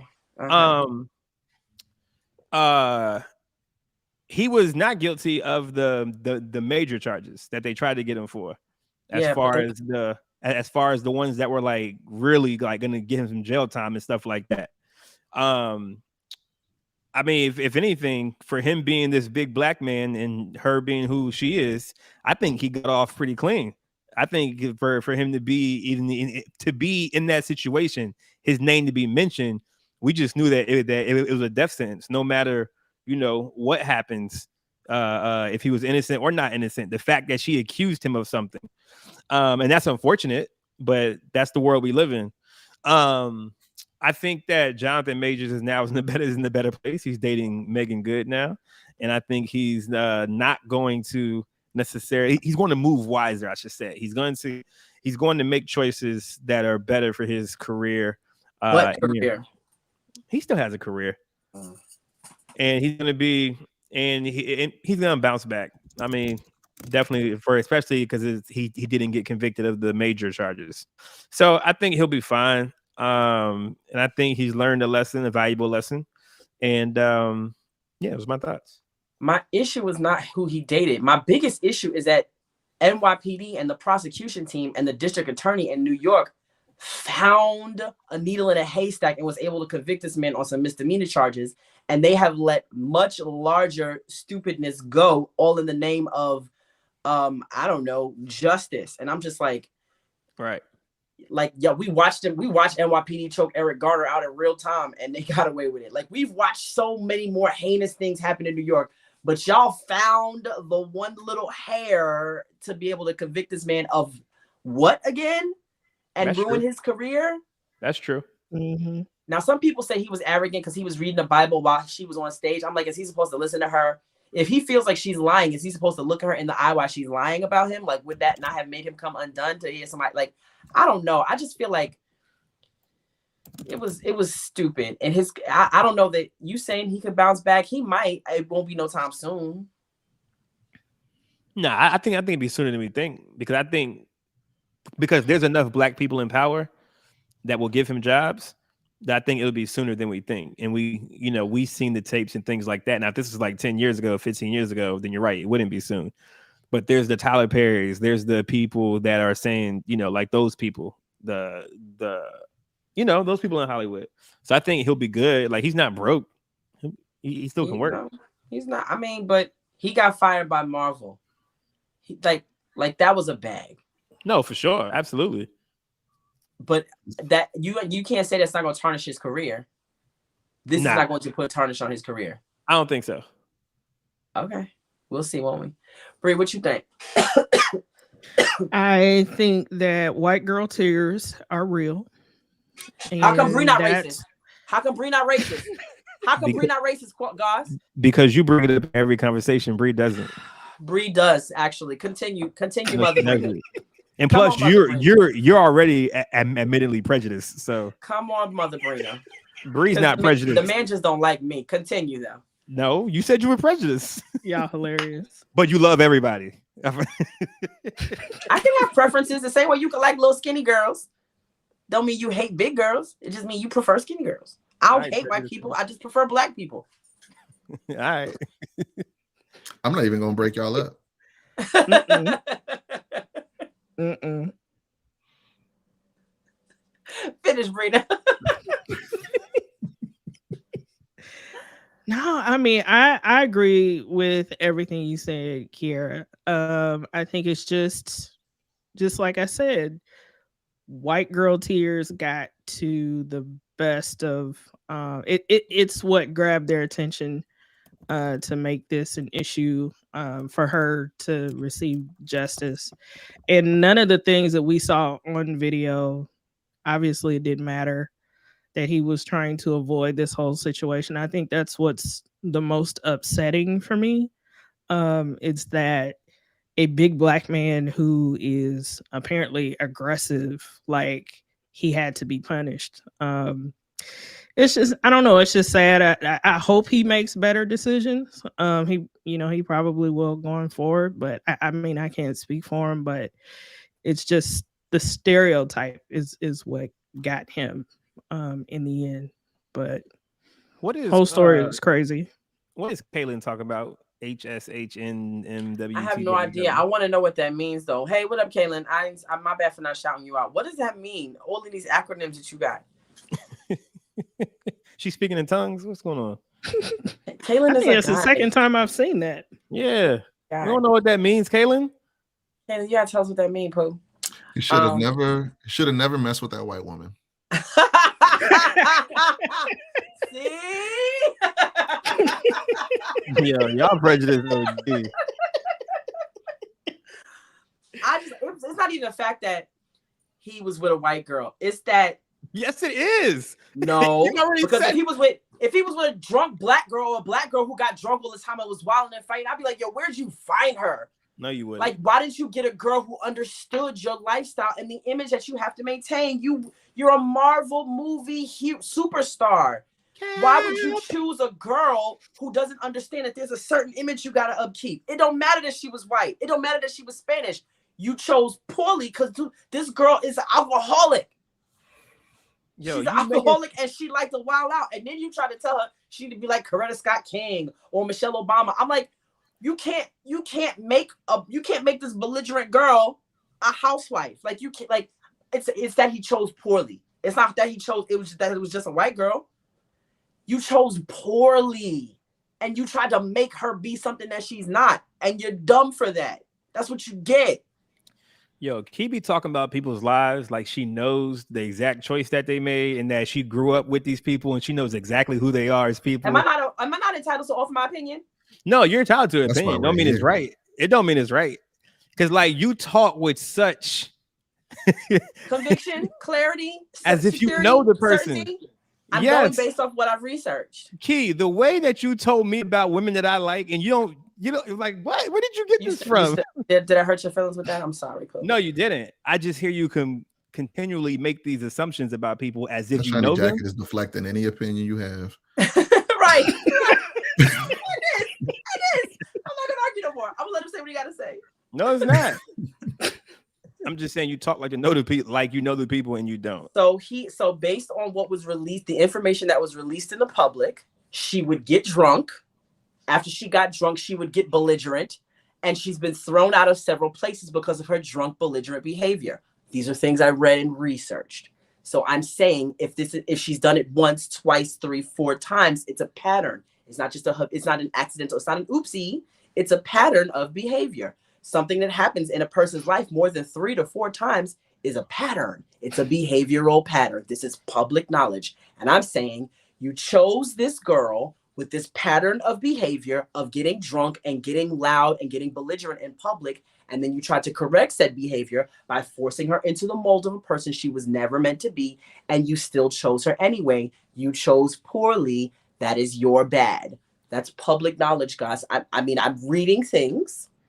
I'm taking and said information from the things that I've read. I'm then bringing that information to the Tastemakers podcast because I believe that's the job description. Okay. Interesting. You bring that. What do you think, Charles? I would hate someone characterize you just from what you do on Tastemakers. People that's public too, and they're going to characterize your whole life. I'm almost sure that people do that. And I don't care. I don't care. But it's not who you really are. This is part of me. Actually, not a couple. Few points. I think that the evidence that people saw and reacted to does not completely cover the night in question. We saw him running from her. We saw him allowing the police in his home. We did not see what transpired in between. Right. We heard the testimony. Well, anybody who went and not heard, but anybody who read up on the case was able to see the testimony of the driver of the vehicle. Sounds like he has somebody on the side, and his girl got a hold of that phone, and he was trying to get his phone back. She was getting at him in that back seat when he tried to escape out the Uber or whatever they were in, and they're saying that the injuries that she sustained were from potential. Well, not they're saying. It was not the job of the defense to prove him innocent. It's the job of the prosecution to prove him guilty. However, the defense is supposed to be able to introduce doubt. And from everything that I've seen, the defense did a terrible job of trying to indicate any level of doubt. People that were in the courtroom have stated that they believe the jury was it's a jury of 6. One was an African-American woman, looked like she might have been in her 50s or something, and the rest were not Black. So they're believing that race could have played a factor, but that ultimately it looked as though the jury was intent on having him found guilty of something, something within the 4 charges. The major things that he was acquitted of were the ones in which it would have been assumed that he had intent to harm her. The ones that he was found guilty of are the ones where there is no intent, but it was what I think they said reckless. So essentially, while they couldn't prove that her injuries were caused by him, the defense could not disprove that her injuries were not caused by him. So him grabbing her and putting her in the car, the way he was trying to shove her in there, could have been how she got hurt. That would be seen as reckless assault.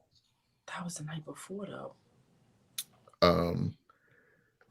There's a lot of stuff within the evidence of the case, not to mention the audio that was released where he's telling her oh, I need you to be a great woman. I need great women like Coretta, like Michelle, like all of this. So from a race standpoint, sounds really wild for you, sir, to be telling a white woman she needs to be like these great Black women.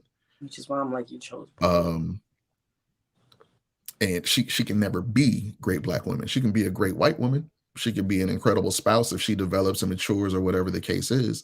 But at this point, they've had a 2-year relationship. So this leads to my other point. They've had a 2-year relationship in which on that audio, he also admits to having his anger issues and moments.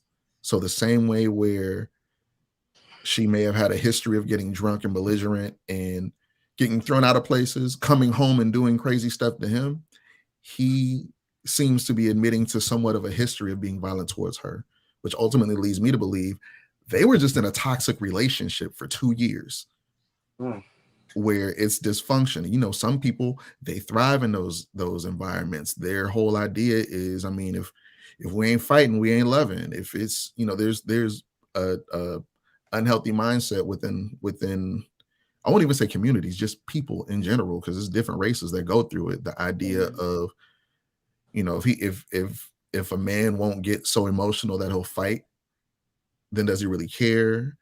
If a woman isn't trying to claw or whatever, is she really passionate about? I'm sure they've done terrible things to each other. And unfortunately, he's the one that's on trial for it. He's on trial for it, not because she pressed charges, but because, and I'll say allegedly, when the police came to do the investigation and they circled back and they doubled back, they essentially coached her through how to get these charges pressed. Because they couldn't believe, and I don't know if y'all have heard that, but originally when everything first came on, the idea that they pulled up to the spot and they were like, there's no way a black man owns this. I did hear that. And they did what they did. It turned into charges. And the idea that in court, anything that spoke to her character that was disparaging, the judge would not allow to be said. Anything that spoke to her violent nature, the judge would not allow to be said. Things that would potentially discredit her as her own key witness wasn't really allowed. Which goes back to my whole like. So he was railroaded. New York. The idea of here's a man. We're set. There, he was railroaded, and the question would be why. Do I believe that he did anything to her on that night? I don't know. But I do know he has a history of violence according to many people and according to himself on the audio. Yeah. So while he may not have been guilty that night, he's been guilty at other times. Yeah. And should accountability be had for those? Yes. But the type of charges that he's brought up on, or the domestic violence dispute, or the issue in which they have, it's not like he bloodied her. He didn't beat her to a bloody pulp. He didn't choke her, strangle her. It wasn't, and not saying that it should ever get to that point for somebody to be held accountable. But from everything that I've been seeing, something to this degree never goes to trial. It's considered a misdemeanor or less. Right. And so for it to go to trial, anytime something goes to trial, you risk everything coming out. Or you risk the idea that a verdict has already been decided. They're just long walking you to get there by trying to reveal information. But it's like, why would this have happened? This is a piece I don't think I've seen anybody talk about. New York Survivors Act just ended. That was a period of time. What was it? How long was the New York Survivors Act open? Was it like a year, 2 years? Only? No. Something like that. I don't remember exactly how long it was open, but the district attorney, New York Survivors Act, while it is open for anyone, male or female, to be able to come forward, ultimately, it was kind of like a way of championing for women. What does this case do on top of that? Champions for women.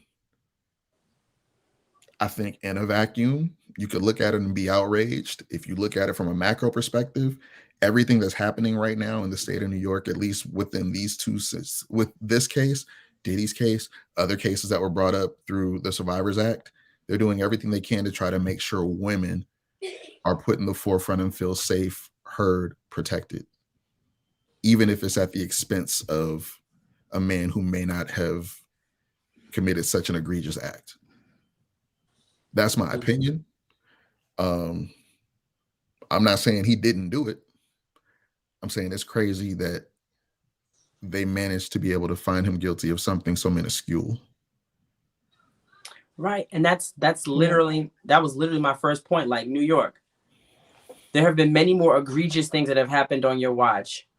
And yet you found a way to convict this man of these few misdemeanors when you've had many more opportunities to bring much larger issues to justice. And y'all threw all of your weight on this. Yeah, I think it's because of I think a lot of it had to do with who he is, his meteoric rise, all of that. Like, oh, this is high profile. We can use this and make an example. And I think Judon said, like, if you snatch my phone, I can squeeze your hand until you let my phone go. And if you don't let my phone go until your fingers break, that's on you. You know what? It sounds like somebody who doesn't have a lot to lose.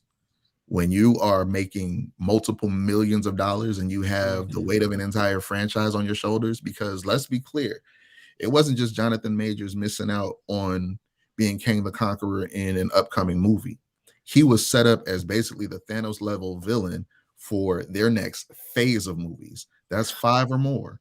He had his own movie production that was getting ready to come out. I think he had like another show in the works. He's got a lot of stuff in the can already.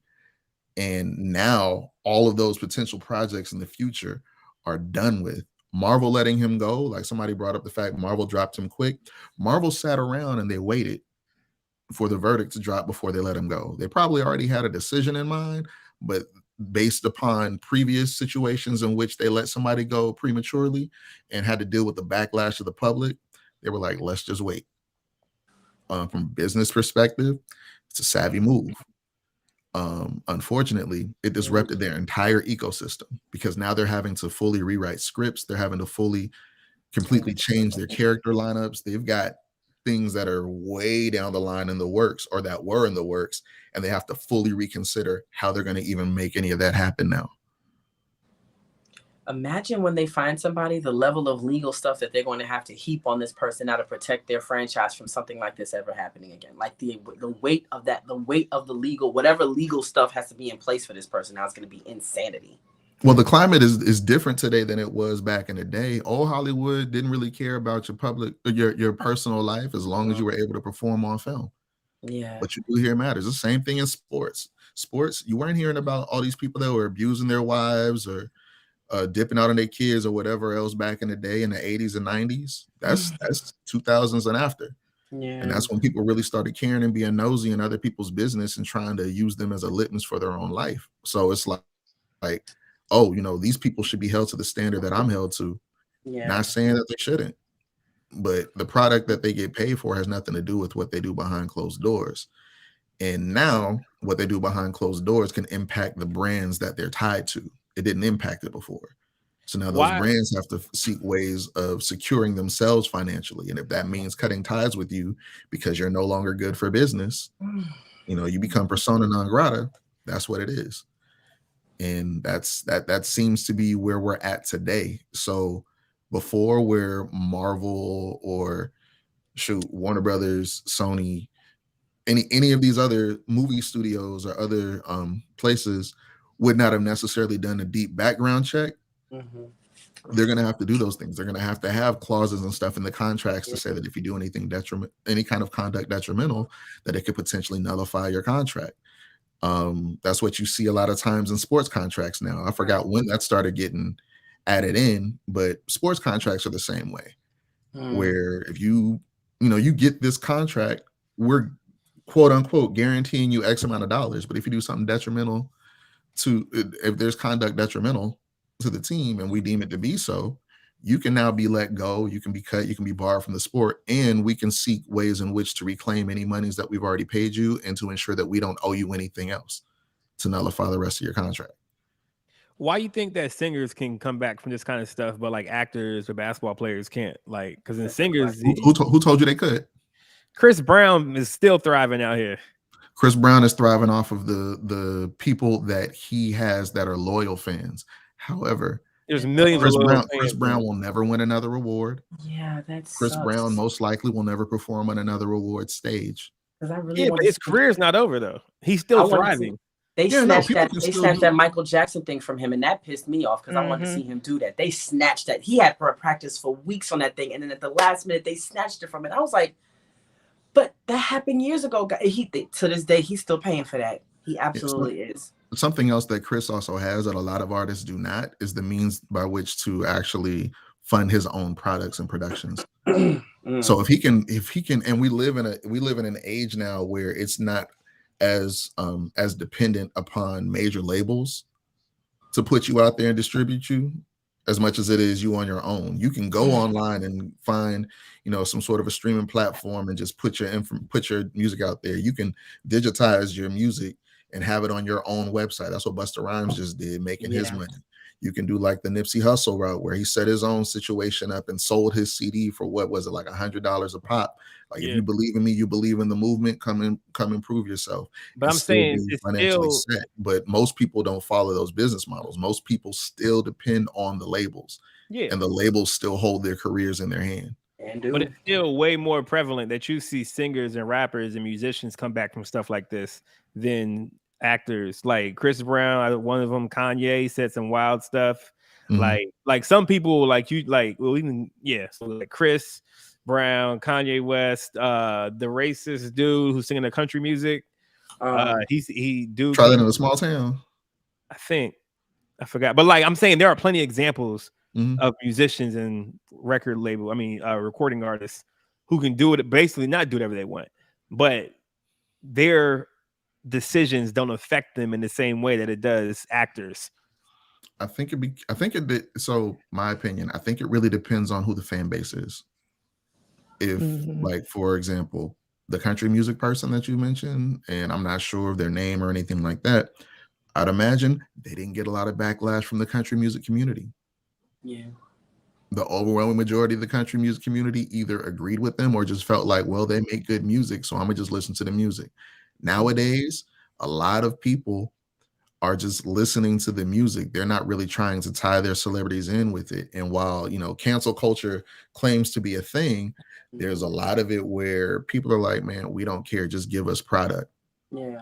And if the product is good, especially when it comes to, hip hop, and I'll say R&B loosely because most of what's out now is not R&B, but that's neither here nor there. It's kind of expected to be a part of the community and the territory. I'm saying I think actors should get that same grace. I think the fan bases of the actors are turning on them. Because the way Charles is explaining it, that would make sense. If your fan base turns on you, then it's probably hard to come back from that. Chris's fan base didn't turn on him the way Jonathan's fan base is turning on him. Oh, where they are? Jonathan's fan base turn on him? I mean, why else is he losing stuff like this? That the only reason why when you see actors who can't come back from stuff, it's probably because their fan base is the ones turning on them. Got you. Jonathan's fan base.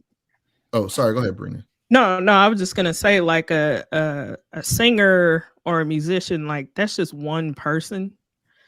But when you start dealing with actors and putting them in movie roles or TV shows, like they can sink a whole project. Yeah. Because people will boycott that film if that actor is in that movie or if that actor is in that TV shows. So I can see how he would lose a lot of those opportunities, as opposed to what Chris Brown is able to do. He can still appeal to his own audience, but yeah, movies and TV shows are a bit different. Yeah, he's still an incredible talent. And there are going to be some people that are just going to want to be able to see his talent. There are other folks where they're like, I can't rock with dude no matter what he does. But to bring it back to music, you talking about music, like look at the baby. The baby said what he said and did what he did as far as homophobia and everything else. Hasn't recovered. Like canceled shows because he only sold 500 tickets for a 14,000 seat arena. You don't think he's back though? He's made records and been on tour since. Making records don't make you popping. Making records don't make you back. No, making records makes you active. You know how many active people there are musically that really aren't eating like they used to because of a situation that they had or a misstep or saying something out of pocket and people look at them sideways. And one thing that really isn't one thing that's frowned upon, I think, especially after the Me Too movement, is any level of violence or aggression towards women. LGBTQ is like right behind that. Yeah. But yeah, violence towards women is not tolerated. So Jonathan Majors, the very moment that it came out that this is something he was being investigated for, women, without knowing any of the facts, started eating him alive. Eating him alive. And then when you had other people from, what was it? I don't know if he went to NYU or whatever school he went to, that were like, oh yeah, no, it's about time that this comes out about this guy because he did this to so-and-so that I know, or he did this to me, or I witnessed him in these type of situations. It just added fuel and flames to the fire that already existed for people looking to confirm their biases about zero tolerance for abuse of women.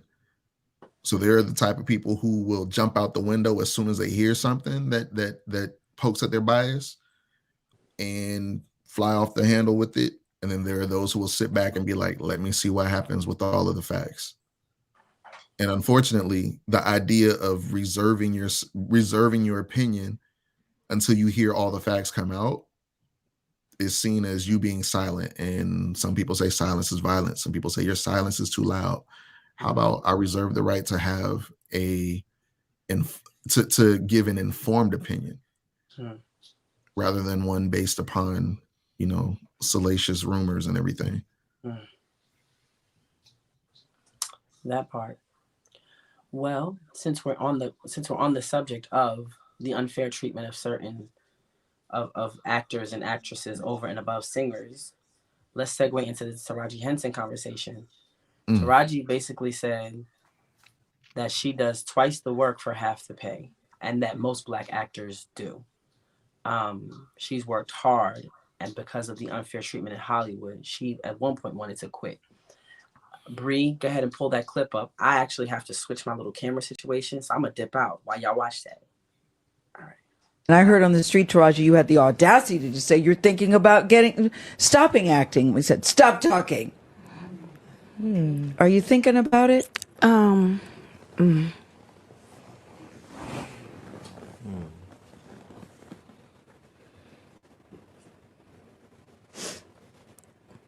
just tired of working so hard, being gracious at what I do, getting paid a fraction of the cost. I'm tired of hearing my sisters say the same thing over and over. You get tired. I hear people go, you work a lot. Well, have to. The math ain't mathing. And when you start working a lot, you know, you have a team. Big bills come with what we do. We don't do this alone. The fact that we're up, it's a whole entire team behind us. They have to get paid. So when you hear someone saying, oh, such and such made $10 million, no, that's not, that didn't make it to their account. Know that off the top, Uncle Sam is getting 50%. That's right. Okay? So 50? Do the math. Now we have 5 million. Your team is getting 30% or whatever your team is off of what you grossed. Sometimes not more. After what Uncle Sam took. Now do the math. So I'm only human, and it seems every time I do something and I break another glass ceiling, when it's time to renegotiate, I'm at the bottom again, like I never did what I just did, and I'm just tired. I'm tired. I'm tired. I get that. It wears on you, you know? Because what does that mean? What is that telling me? What is it telling me? Yeah. And what does it tell me? Yeah. You know? And if I can't fight for them coming up behind me, then what the f am I doing? I'm sorry. Yeah, no, that 50% joint is crazy. I researched the tax brackets. Like I was like, let me see what the tax brackets are. When you make more than $1 million at a time, Uncle Sam takes half of that joint. That's I was like, crazy. That's wild.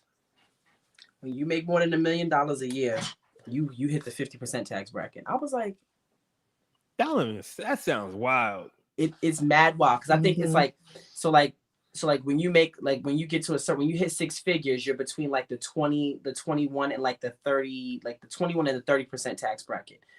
At least that's what this little chart said. When you hit more than $1 million a year, like as your gross income, Uncle Sam wants half of it.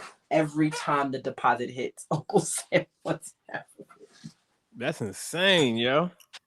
I was like, yo, it don't even pay to be rich in this country. That's wild.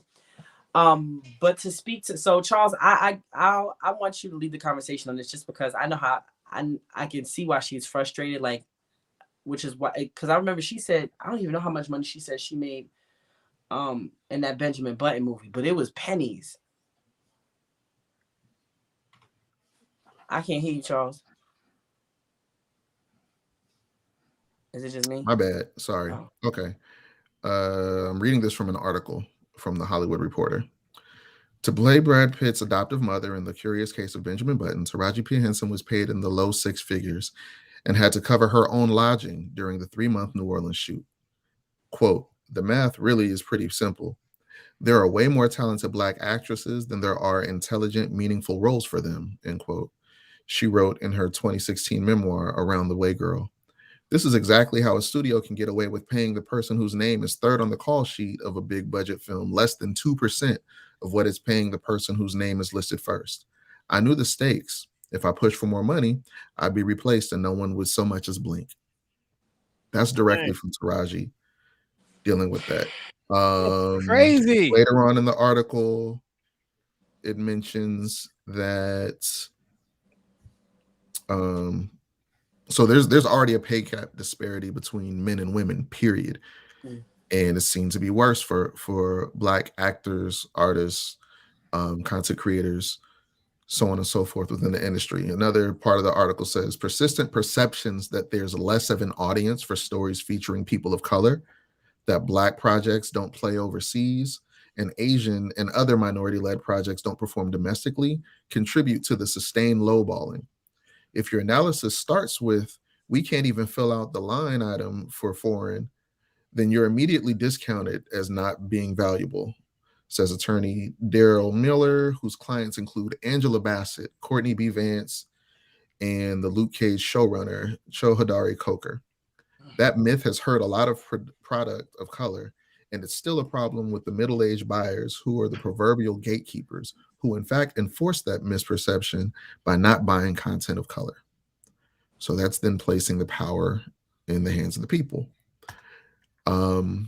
One other piece that I wanted to mention before I actually go into my thought for it, I just had it. Oh, in the film industry, this is from a separate website, it's from Fast Company. In the film industry, the gender pay gap appears to be significantly larger. In 2017, mind you, this is from 2017, so the data with inflation, you can only imagine what it'd be like now. A comparison of the highest paid male and female actors revealed that an average salary of $57.4 million for men and $21.8 million for women. That means that top female actors earn 38% as much as the top male actors. I don't know if y'all are familiar with X-Files. I am. David Duchovny, when they were looking at trying to bring it back, I think he was offered, I'll just say for the sake of numbers, $10 million per episode. His co-host, who was also equally as important on the show, and I can't think of her name, I don't want to discredit her in that way, might have been able to get $1 million per episode. That's wild. Wow. That's what they offered. Wild. You have so you can imagine they're both white. Imagine for Black people or other people of color. I know that Terrence Howard is currently suing his former management company, his former agency, because he feels like they didn't go. The whole job of your manager and or your agency is that when you go into these projects, they're supposed to try to maximize your earning potential for you, so that when you go in and you sign the deal, it's for the largest amount that you could have received for that role. He's suing them because he believed that they did not go in with the intentions of getting him his maximized dollar. And there's all kinds of opinions as to why that may be. I don't necessarily have one here or there, but I think it's very interesting that an actor of color has to sue his former management agency for not getting him the most money that he should have been able to earn. That in comparison to someone else of his caliber of acting, had their skin complexion been lighter, they probably would have started higher. Now, there's a lot of truth to what Taraji's saying. You see, I can go on for days about this. I feel like I'm going to take somebody else's point, but I'll say my last one. Viola Davis is Oscar winning. Can't really get a whole lot of roles. Lupita Nyong'o, Oscar winning. Can't really get a lot of roles. And the roles they get, don't pay them as well. Angela Bassett gave an incredible performance in Black Panther 2, in Wakanda Forever. Was overlooked for the awards. And the awards are supposed to be what really then boost your profile and increase that dollar amount. And lost, and I'm gonna say this with my whole chest, lost to somebody who wasn't even the best supporting actress in that movie. It was a woman of color who was a better supporting actress in the movie that she won for. Yep. Like, Hollywood is what it is. It doesn't make it right, doesn't make it okay. But I think to go back to another part of the article, they did mention the idea of the buying power of the public. What are we supporting? What are we putting our dollars behind? But don't we only put our dollars behind what we put our dollars behind the stuff that they tell us that we like. Like this new Jeffrey Wright movie that's out. I legitimately want to see this movie. I think Jeffrey Wright is a phenomenal actor. I think he gets slept on so hard on so many levels. Like I think Jeffrey Wright is probably one of the best kept secrets in Hollywood because his ability to shapeshift is like chef's kiss. But I really feel like, yeah, American Fiction looks like it's going to be amazing, and I want to go see that. But watch it not get played. And he's a fantastic actor. When I think of like funny comedic actors, I think I like Martin Lawrence better than I like Will Ferrell in terms of their ability to come up on the fly with things. But Will Ferrell will always get better billing. He will always get more attention than Martin Lawrence. And for me, it's like that's where the racism is, guys. Like the fact that Angela Bassett hasn't gotten an award yet is wild to me. This woman has been Tina Turner. She's been everybody. She's been everybody and their mama. Literally everybody and their mama, and she still ain't got no award. I'm just like, what's the criteria again? What's the measuring stick for the success? Like what's the rubric? Are y'all moving the goalposts? Like what's really the rubric for what makes a good? Because Viola Davis, baby, the way she cried and snotted in Fences, like there's like you can't. Her ability to go there, like what's the goalpost? Like what's the measure? Who's the Academy? Who hires for the Academy? Like who runs the Academy? I think that because there's still a lot of old Hollywood in the Academy, so a lot of voting members of the Academy, 65 and older, meaning that they come from an era of America. They come from an age of American society where there was still segregation. Yeah. Civil rights was just becoming a thing. Yeah. There's a lot of old mindset that still exists with them.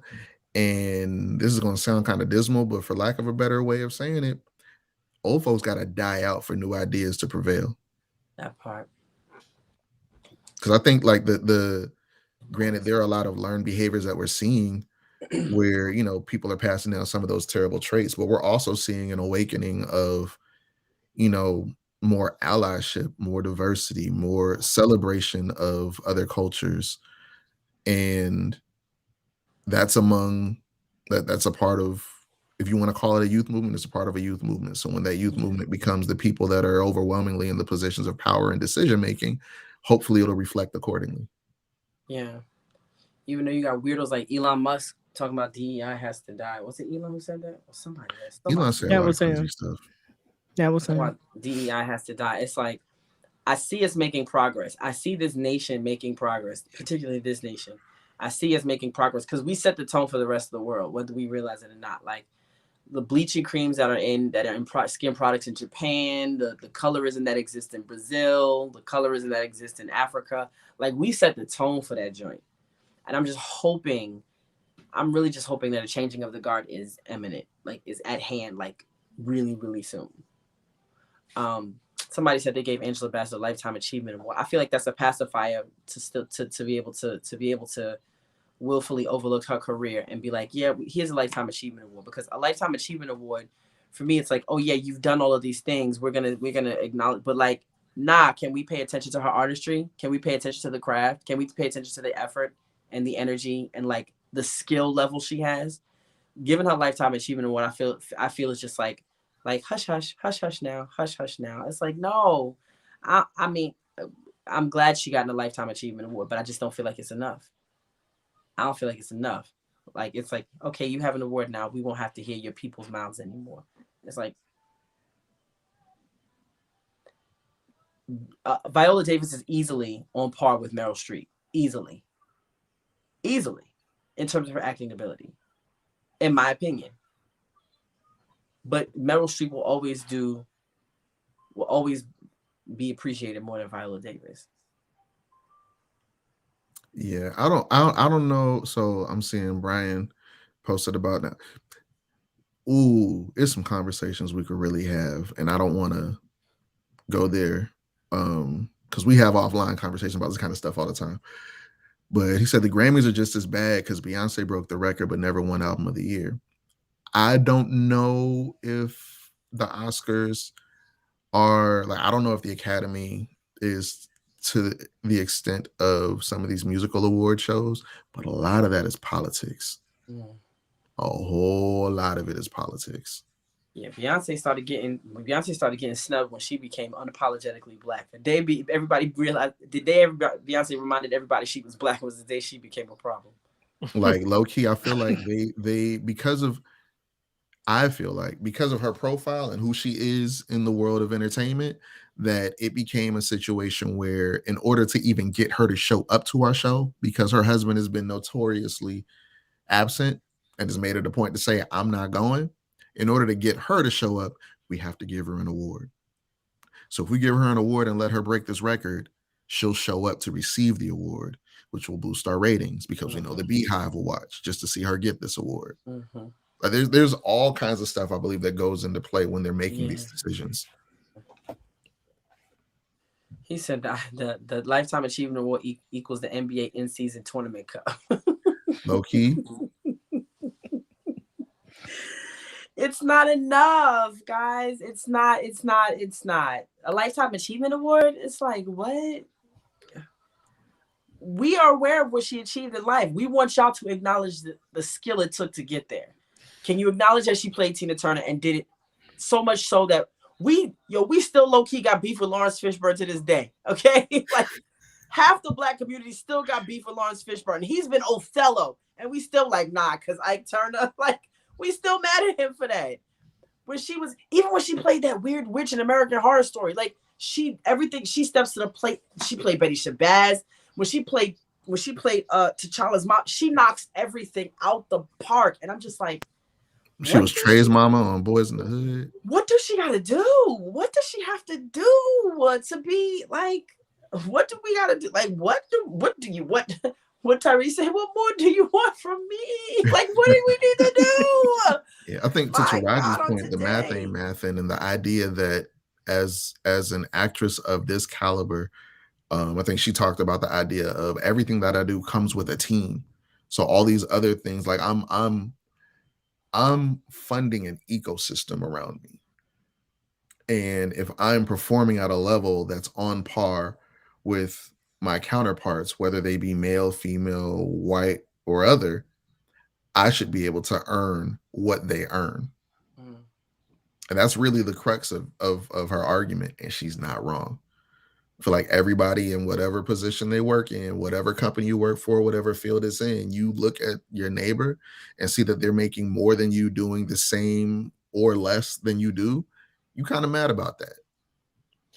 Where else she gonna work though? Like, she gonna quit and work where? She has other ventures. That's one of the things that she did mention. She has she has a network of mental health resources. She has some other. I think she's got a whole skincare product line. Company. But she's got other irons in the fire, and unfortunately, like there's the idea of you do what you can to launch your platform so that you can do the things you want to do. And then there's also the idea of like, and you see a lot of musicians that are coming into the game like this, whether it's rap or anything else, they get in the game, drop an album so they can maximize their earning potential real quick, hit a lick. And now I can try to use this as a launch pad to go make money elsewhere because I know this is not going to sustain me. That's what Chameleon did. Mm-hmm. He is a tech monster. Yeah. He only did. That's what Shaquille O'Neal wasn't in music, but I feel like he took his basketball career because he took what he did with his basketball career.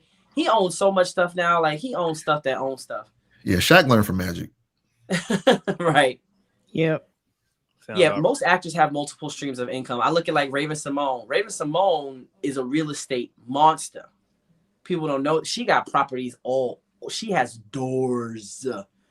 And so I guess when you're a black actor, you got to have multiple streams of income, especially if you're a black actor. I know white actors do too, but especially if you're a black actor, you absolutely need multiple streams of income that are not acting. Yeah, it's the dark side of Hollywood, no pun intended. Well, with that,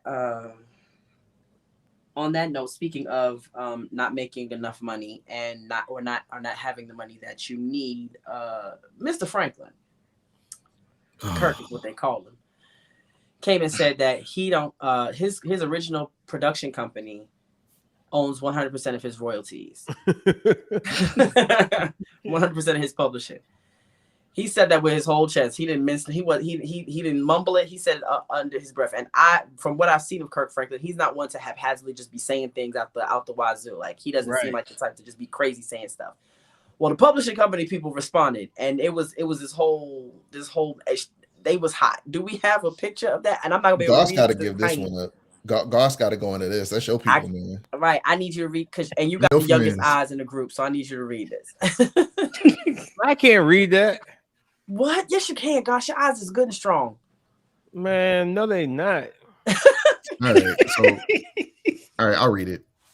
But I do want Goss to be the first to really give his take on it because, like I said, these your people. This is our response to the recent false allegations against our founder and company. We stand firm in our belief, and we stand firm in our faith that the truth will prevail and victory will come in the morning. So the statement, and I'm not even gonna get into all the extras. We are disappointed and shocked to learn of the. I almost want to read this with the voice that I hear it in, but I'm not gonna go there.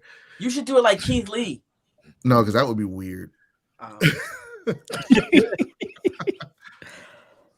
We're disappointed and shocked to learn of the false allegations made by Kirk Franklin against his former label, Gospel Central Records. The publisher, Lily Mac Publishing, and our founders, Vicky Mac,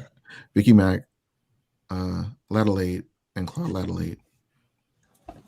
That is amazing. On a recent podcast show, all right, I'm gonna go serious now. On a recent podcast show, Franklin made several inflammatory statements against Gospel-Centric Records, Lily Mac Publishing, and the Ladelaides, alleging that the label, quote, the label I signed with, they took 100% of my publishing, end quote, among other wholly false claims. As stated in the cease and desist letter served to Franklin on December 18, 2023, Franklin received his fair and equitable songwriting and publishing rights and subsequent revenues totaling in the millions. This fruitful financial blessing has established him as one of the most prominent and influential names in gospel music.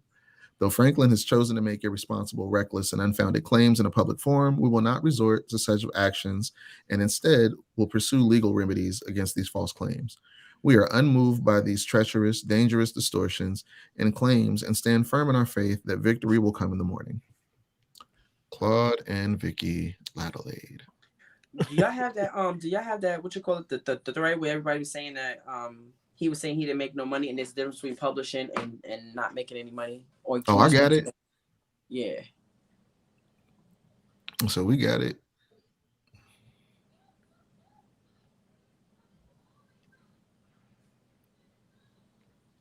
Ooh. I'm on Vicky Ladelaide's page, by the way. Yeah, they was going in them comments, and so. Goss, man, why you ain't defend your folks? Who's my folks? Kirk or Vicky? Vicky. Those my folks? Bruh, y'all, you one of the mutuals we got. For real? Yep. I know those my folks.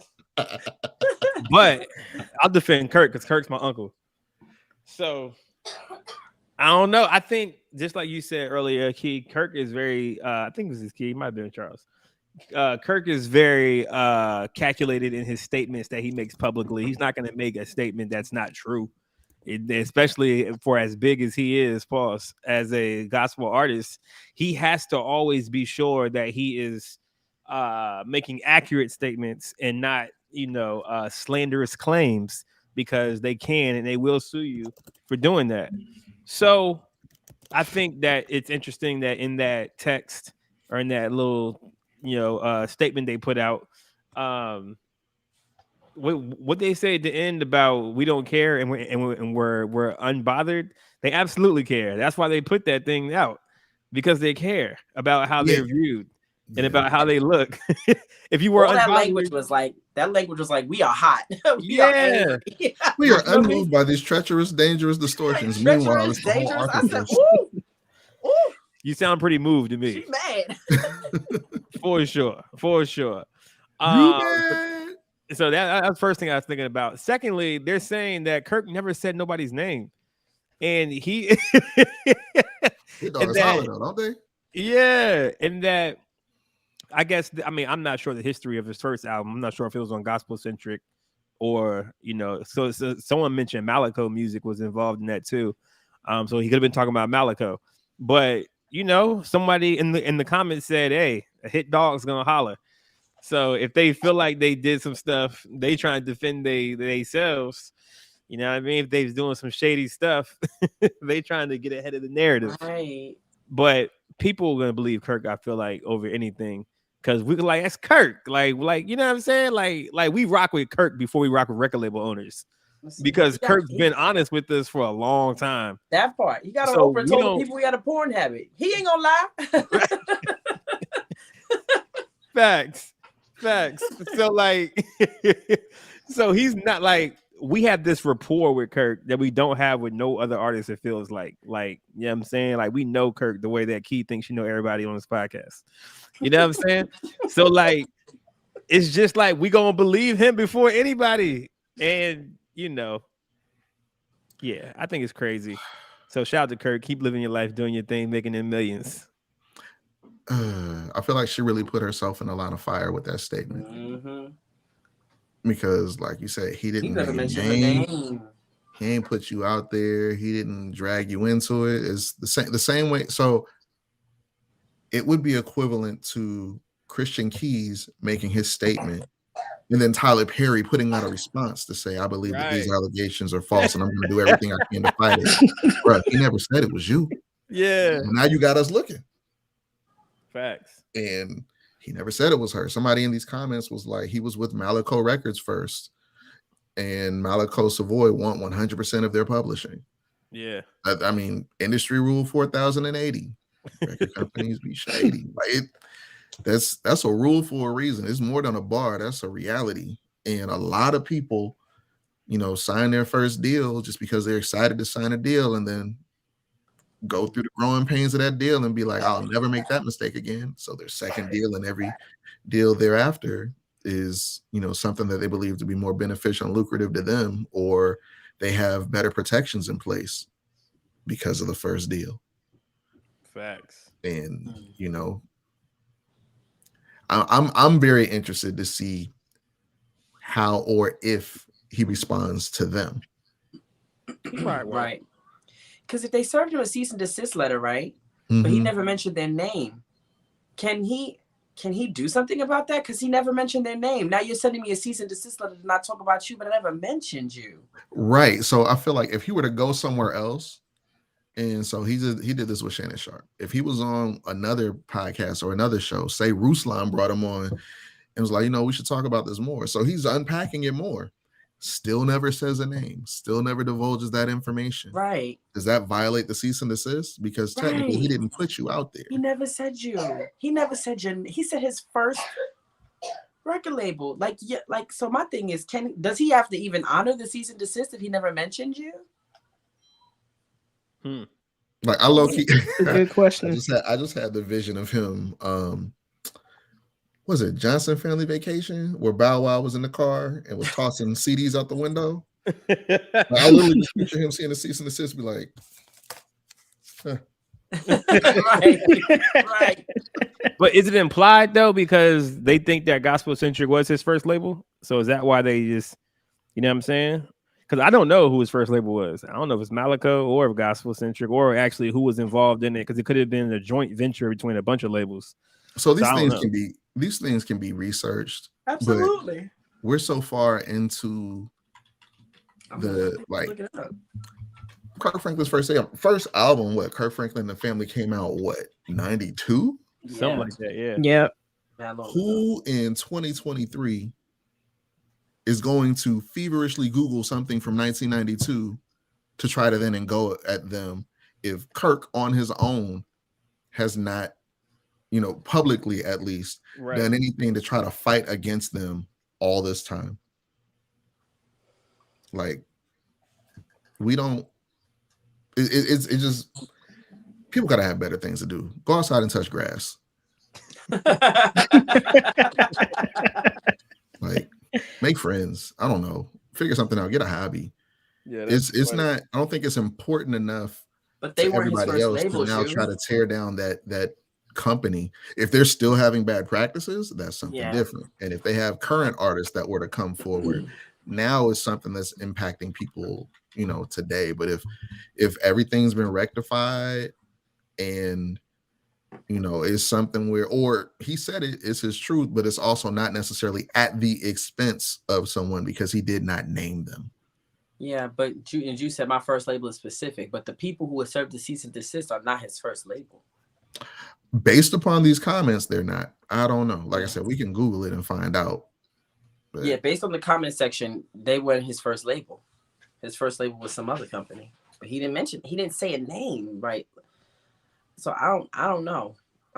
you've now inserted yourself. Right, you're in the chat now. Yeah, facts. Anywho, I hope they can come to some level of understanding. I hope this plays out. Kirk got a cease and desist, even though he mentioned nobody's name. So I don't even know if he got to honor the cease and desist. Is he because he didn't say nobody's name. Mr. Franklin, we wish you all the best. Maybe just get a publicist next time, because this is the second time you didn't.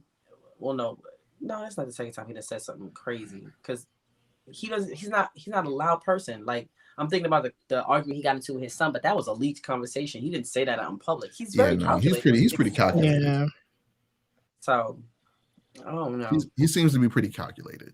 He's aware of his platform and how it impacts other people. It's a tightrope, ain't it? My God, on today.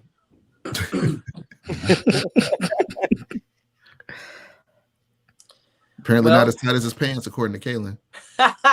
His pants are really tight, but we're not gonna talk about that. Kirk, that was gonna be my meme of the week. There's a picture that showed women versus men in the 90s, where women had the tight pants and men had baggy pants, and it's like versus women in 2023, where women got the baggy pants and men got the tight pants. Yeah. Yeah, that man is a man basically in jeggings. That's funny. Yeah, I have many thoughts on super tight pants. Nevertheless, that's it, guys. That's our show. Thank you for coming out. Listen, like, share, comment the broadcast. Join the Patreon. We have three levels of Patreon of patronies, as Goss calls them. We got 3 levels of patronies. We got the $7.99, the $12.99, and the $19.99 one. I would suggest you book the $19.99 one, because Goss puts on Goss and between Goss and Quote, they put on the most amazing concerts and shows. And if you're a patroni on a $19.99 tier, you get free tickets to said shows. Facts.